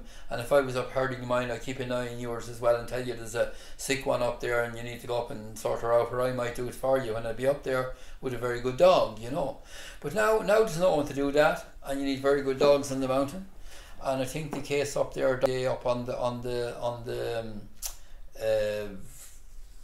help me here, the hill there in Holt Hill, where they brought in those goats and so on, and paid the warden to, and there's people around here thinking of applying for that job as 40,000-50,000 a year.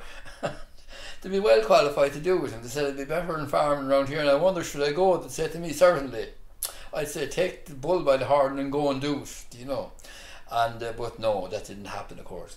Anyways, that the communal flock would mean that we as farmers would buy 20 sheep each, or 10 sheep each, or create a fund, which is easy enough done.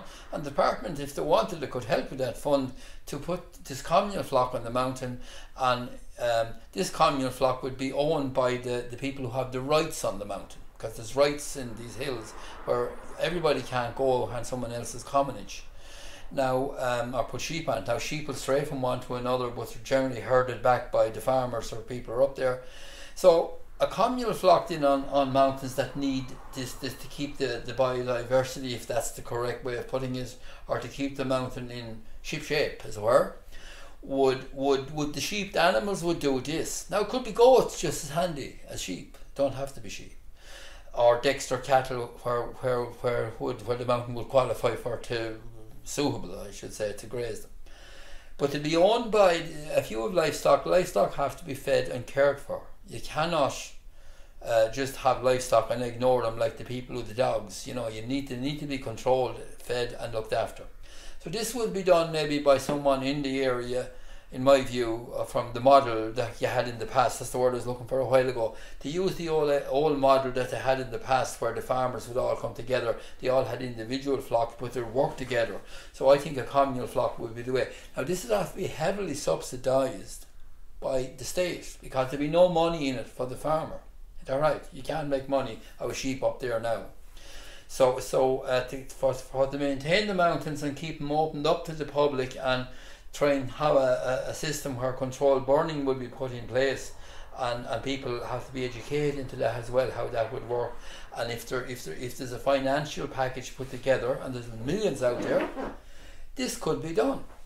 But you need to involve the local people. You have no point in doing it from a university. I'm not knocking a university in Dublin. You need to talk to the people on the ground and get their backing. I told them that when we were asked to do this scheme, when it came around first, that without the soldiers, you have no army. And that I could collect the soldiers and get them together, but they'd have to be paid. There's no point in thinking you're going to get farmers to leave their jobs and go up and work on mountains for nothing. That's gone. And then you have an ecologist coming up that we pay 60,000 to, out of that fund that we got. And we then employed an ecologist to score for us every year. Now they're going to be scored by drones. Again, there's no work there for an ecologist, but they have so much to do now. The ecologist will sit down at a desk and, look at the pictures. But the farmer has to be involved, otherwise you're whistling in the wind, as the saying goes. Because I can talk about Dublin all day, but what can I do about a traffic situation in Dublin? Nothing. I could have a great plan. I think from looking at maps and say, this is a great plan, you resolve your whole traffic situation by doing so and so and so. But I know nothing about it. And even if I did know about it, I haven't got the workforce to implement it. And we as farmers are the workforce. Now, one should bear in mind that we farmers own all the land from here to Dublin City, and I'm not being up on a platform about that, but this is a fact. And if you ignore facts, well then sure, you're living in cuckoo land. This is a fact, and we farmers never took charge of our heritage in that regard. We put up with banks charging us 20% interest, and we could have had our own bank if we pooled our resources. The credit unions done that to a degree, but now they're inviting in farmers. The farmers again taken away from them. We own all the land individually from here to Dublin City and the whole of the country. The state owned land, but the farmers own the majority of the land. Is that correct?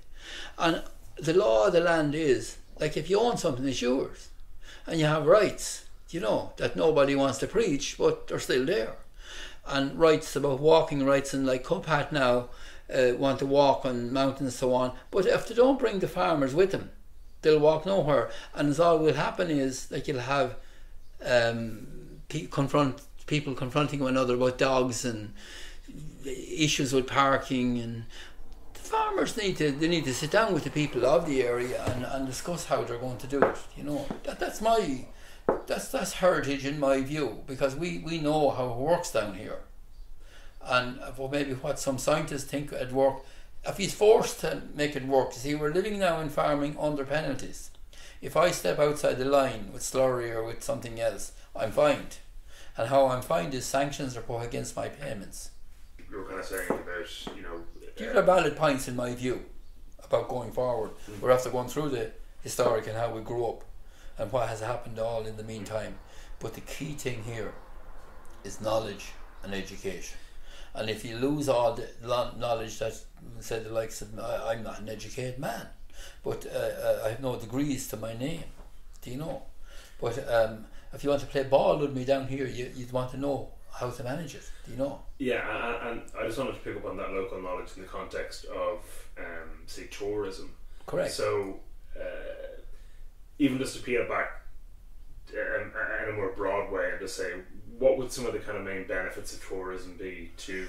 Well, there you go. You see, I don't want to go on all day, which seems to be the case. The tourism, is going to come whether we like it or not. I see myself in the last number of years. COVID changed the face of Ireland again. I alluded to another thing. Something else could come and change it again. That we can. I'm not a prophet, but I'm definitely like history. So but I'm not a prophet. But the COVID changed in the sense is that there was about maybe 4 or 5 up to 10 different walking groups, organised walking groups from Kilkenny City, Wexford walking groups, Tullow walking groups used to walk the mountains in groups. saw very few individuals or families. All of a sudden, when COVID came, it's the same as about birdseed there. People arrived with families, some people carrying babies on their backs up the lane, more people pushing go-karts, and there's no place for a pram up the lane. And their husbands would be after walking on, and the woman would be back there. I'd see her out my farmyard walking back down a few minutes. She couldn't go up there, from on top. So if tourism is going to come, which it will come, and you can't stop the tide of tourism, because farming in rural Ireland, and as we know it, is not going to stay the same now either. Small farming will eventually be gone, nearly is gone. One has to, the people who are there already are established. People like myself that have their livestock built up and they have their buildings built, but these buildings will become, futile in the future maybe. They'll be used for something else. But and there's no one going to farm after me. I have one daughter, and she will farm. She likes farm. She buys cattle in the marts, and she works in marts and property with David Quinn. You ever tell David Quinn, the auctioneer? She works for him, and she's into that all right, and she'd be in the sales, and she'd buy cattle and bring them home and put them out in the land and so on. She'd like him, but she can't do the work I'm doing. I provide all my own silage. I take out the land. I mow 70, 80 acres for myself by renting the mowing and so on. She won't get to do any of that. So she'll farm in a different way, maybe with a smaller scale. So now we're going back to history. We're going back. She might go back and farm on the level my father farmed, maybe with lesser animals, and she won't be renting land, maybe, And the land won't be there to rent because the dairymen are taking over every bit of land in the country. They're even ringing me from as far as Castlebridge in County Wexford, if you ever heard of it, to know, is there any mountains they could buy, mountain rights. I see your eyebrows going up. That is the truth. I don't sit here and tell lies. I only tell what I know. And the reason they come to me is because they saw me up on Facebook and the different things. This guy knows all about the mountains, which I don't, and don't pretend to know all about them. But I know about rights and ownership. On Knockrow Mountain, I actually own my share of it. My neighbour's the same. Over 500 acres owned by 19 of us now. We could sell it to you if we wanted it. We owned it, and we could stop people on each other. It'd be a crazy thing to do. We're not that type of people, from going up our lane at all. It's a private lane. The council won't put a load of gravel in. If we had to beg them there a couple of years ago to get gravel to fill it with what tourists were coming. They don't row in behind us. I'd offer to give them a site for a car park. They wouldn't do it. Said I had no money. Fine, leave me alone then. So park on the side of the road. So unless people get off their backsides and start paying serious attention to what needs to be done, tourism is coming. The walkers are going to come. They're coming in large numbers. Families are coming now. Busloads are coming. They can't turn the buses even when they arrive, in the little narrow roads. I can't get through with I can show you pictures if I wanted of the amount of cars parked on the side of the road. If I'm coming with a load of those bales on a 25-foot trailer, I can't get through because I can't drive in the tractor with the big mirrors nowadays, like lorries out on them. The cars are in my way here, so I can't get in with the bows because I'm not allowed to cut the bows. Do you understand where the thing is gone? Pear-shaped. I can't cut the bows against the law, so I can't get by. Bar I do like a lunatic, take off all the mirrors of all the cars, and when they come down to them, tough. You're parking at your own risk. I have to get through. So I can't do that. And you have that type of non-joint thinking going on here. And maybe the surveys that you're doing, that people will sit back, and it won't be me, but because these things don't happen for a long time, come to someone and get farmers organised and get things done properly. Would you agree with that? I'm having a party at here tomorrow in the house, which I'm not, of course, but if I was, I'd have to organise it. Oh, there's the thing we ran as well when we were involved in the Blackstairs. We ran a showcase where mountain sheep were brought and displayed, and all the different breeds and so on. And of course we invited all local artists as well to the village of Redhanded. Mary, why didn't I tell you anything about this? No. And we had up to 1,500 people out from all over the country, and it's not been run at the moment, but it was a big success, and there was huge interest in it. And again, schools came and looked at what, you know, you could see hands-on what farming was like, dog trials, all they were involved in it. So that type of thing is what's needed really to get communicate with the local people. Every man knows his own patch. Is that right? You know, the several solicitors in the country, they're all in different aspects of law. Some of them don't know anything about marital law, more of them know about corporate law, and so on and so forth. So the farmers know their business. If they didn't, they die with the hunger. You know, you'd only last a very short time if you don't know your business and know how to carry out and be able to take the knocks and come back. So if they talk to the people, I think, in the areas where they're going to, and put in proper facilities for people, toilets should be introduced if there's huge walks going on, and facilities like that. Okay, if a local farmer make a few bob out of it, what about it? Do they want it or they don't? Is that right? And I'll go back to what I said. Remember, the farmer owns the mountain as well as all the land around it, in most cases. And that's maybe some sort of a flaw in law that was in time ago, but this is the fact. I'm curious, if you were to pick one site to showcase to tourists of the Blackstairs, what would that be? If I was to take, sorry? To pick one, say, site or location or... To showcase the Blackstairs? Yeah. Well, I suppose what we done really was we showcased it. In the sense that we brought the people in and let them see what we were doing. There's no other way of doing it. I can't bring them out and start lecturing them on the side of a road, you know. I suppose what we're doing now, and we putting out here several interviews now on it of what we're about.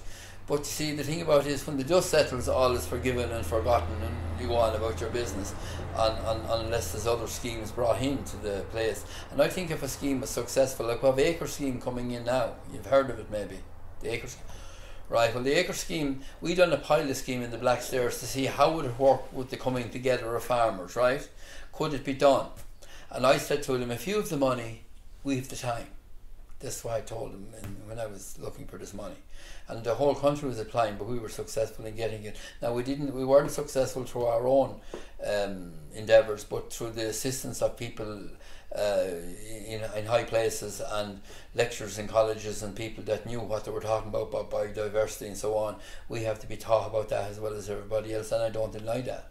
We need to learn a little bit more about that. We put out a booklet here. We got our cultural advisors there and our colleges to do a booklet on it, and that booklet, maybe I'll be able to give you a copy of it later on. I have none here, I think, but I can get access to them.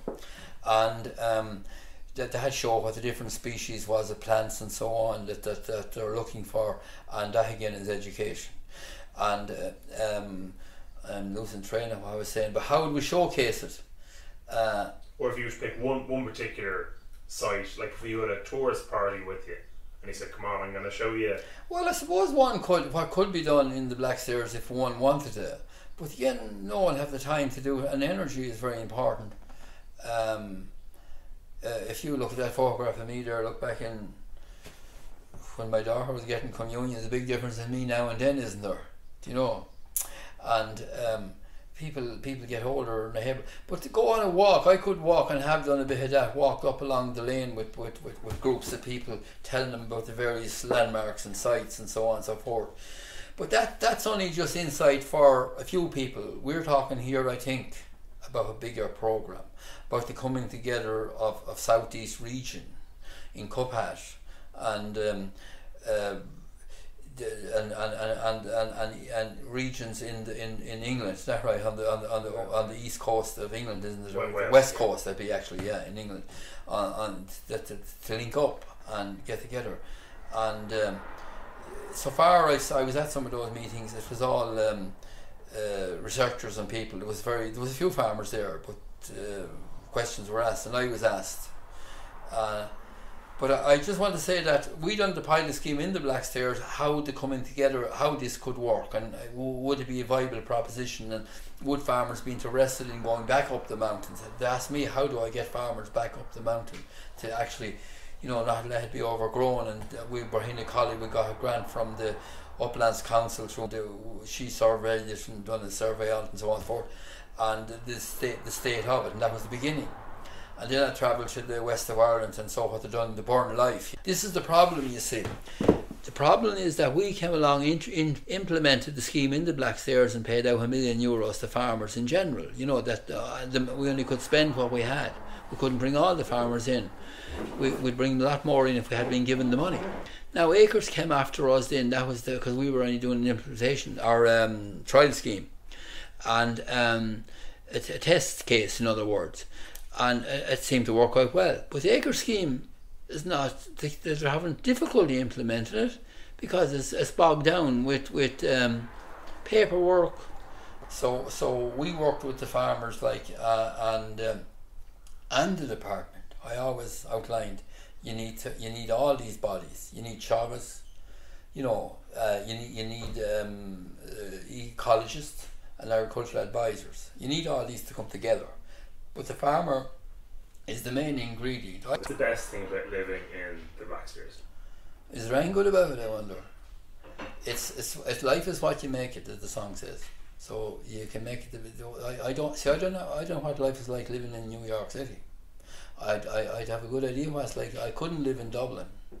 I couldn't certainly live in the middle of Dublin. I might live in the outskirts, but I certainly couldn't live in the middle of Dublin because I'm not that type of an animal, if you'll pardon the term, because I'm used to my own way and used to our environment. Everybody is, and that's nothing wrong with that. The people who are reared in Dublin, city dwellers, they're used to that. Nothing wrong with it, and they know nothing about our way of life. And other nationalities, we don't know about their way of life. So the best thing living in the Blackstairs is that as I said, to answer immediately, is there anything good about it? But that's all we know. And there's an old saying, what you don't know don't trouble you. Is that right? If you're told you have cancer, you're troubled then because you know you have it. But if you didn't know, you go about your business. And it's one has to eke out a living, matter who you are. And some people one man said to me one time, if you get on the wrong track in the beginning, and you go down that track, you can't get off it.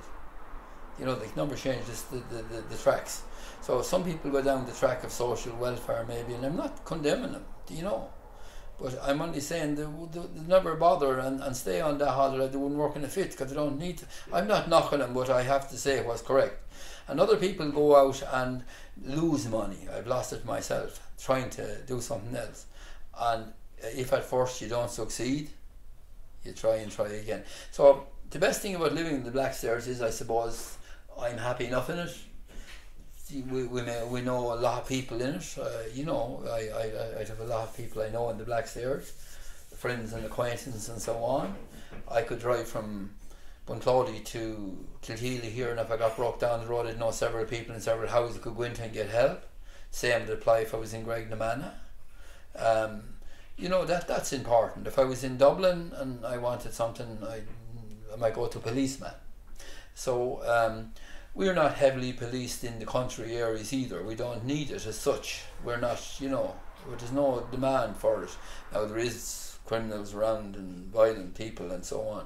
But in general, most farmers have shotguns and they use them if they were tested, But one man was a lecturer in the college in Trinity, and he came around these parts to live. I won't name him. But Derek Davis used to have a show on television, concluding this if we may. Derek Davis used to have a show on television, where he'd be out in front of the audience like Burn asking questions. Well, maybe you're familiar with it.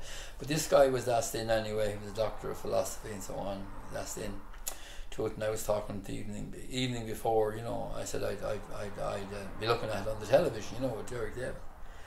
So he's a scientist, obviously, like all doctorates or some form of scientists, isn't that right? And I'm a scientist, but I have no qualifications.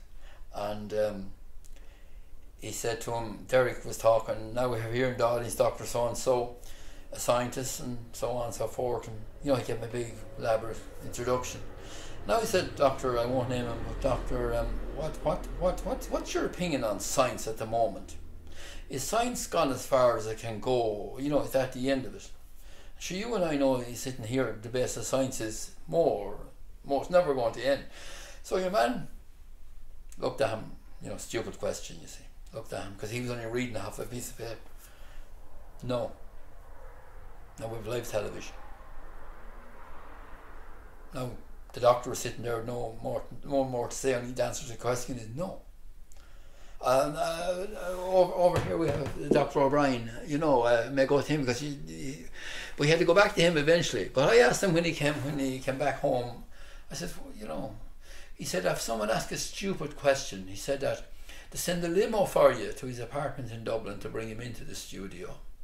And he said, they bring you in and they have lovely heating going on and this lovely place and the atmosphere is grand and you're sitting back, you nearly fall asleep. Then he asked a stupid question.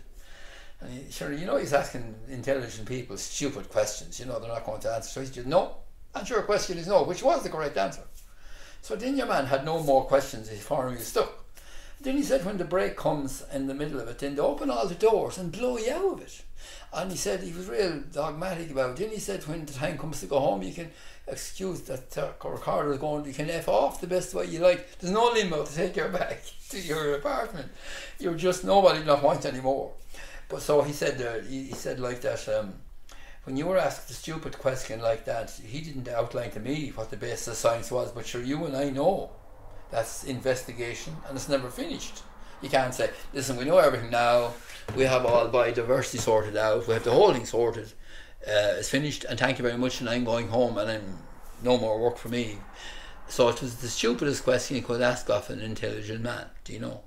So that's what happens if you don't know what you're doing, you know, and you ask people like farmers stupid questions. What they find, you might think it was a very valid question, but maybe to that man it might be a silly question. He knows the answer to it 10, he could answer 10 different ways. So, because that's he had to live through this science. And now we with the advent of agricultural choice, you know, I use them from the very start of my time in farming. Didn't always do what they said, but I definitely got their opinion. Sure, I'd be a fool, wouldn't, do you know? And then we learned by our mistakes as well. And there was, when we were sowing corn in the early days, when I was young lad sowing corn, there was no sprays in the early days. You just sow the corn and it'd be like the gospel. The darn would grow, the weeds would grow, and we'd cut the whole thing in, sell the barley and burn the weeds, as it were, you know. But then the advent of sprays came, and I knew nothing about sprays, and we had to get call in the experts then to know what was the right spray to kill. Mold Tobin was a particular weed. One person went to a cooperative store in Bunclody. Her father sent her down to get a spray to kill Mold Tobin. She goes in, I want a spray to kill Mold Tobin. What did he do on you? What did Mold Tobin do to you? You know, a name like Mold Tobin, you know, Tobin is an Irish family name. So what did Mold Tobin do that you want to spray to kill him? You know, so these are only jovial stuff, but we had to learn about the sprays and how they work, and of course I've lost, and the diseases that was on the crop as well, like Mycosporium and all the different things. So one had to learn and recognise it. Now the same is required now again on the mountains. We need to learn now, and we need to be shown, and not just talking about the likes of me, but the younger farmers need to be shown what you're talking about up there when they talk about biodiversity. What plant is vital for the survival of a bee? What plant is viable for the insect? And when you burn the mountain, you burn everything. You burn all the insects.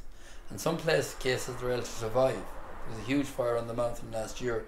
I went up to put it out myself, and when I left over the shovel, the mountain was black as that, where the fire had passed over. It was a quick burn, it's called.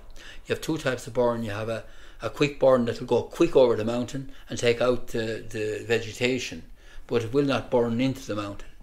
So when you lay down the shovel after the fire going by and it's gone off there beyond, you'll pull back the soil and you have brown soil that's very warm but not burnt, and the insects will be still down in the soil. They're, you know, run for cover. But if you have a slow burn, I only learned about this from people like yourself that lectured us on it, you know, and read it as well. She can read anything, as I say. that the slow burn will be very slow burn until burn down into the peat and kill everything in its path. And there's no recovery of grass or anything else nearly. It's all burnt. It'll take longer to recover. So fires need to be, where fires are needed in some cases to bring mountains back into shape. You know, you can't take out these things with what? You can't spray them anyways that height. You can't walk through. So you need to burn them off maybe in a controlled fashion.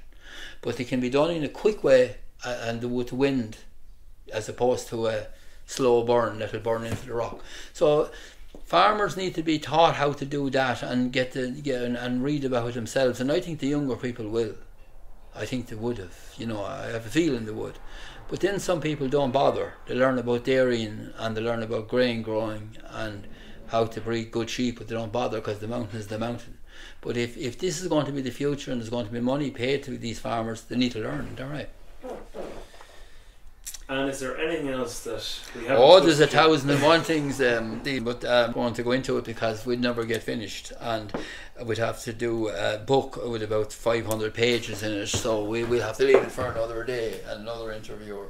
I think I've said my piece on it, and if you want me to do the song of the Blackstairs, I'll do it for you. I don't mind. You can scratch it or whatever, but it'll give you the name places of all the. I'm going a bit hoarse now, I'm not talking too much, but give you the name places of all the local villages around Hannon, Boris, Ballymurphy, and so on. And I'll only do one course, so that'll anyway can be taken out quick enough. That's it. What I'll do is I'll stop the recording now. Thank you so much for that. I'm going to stop the recording.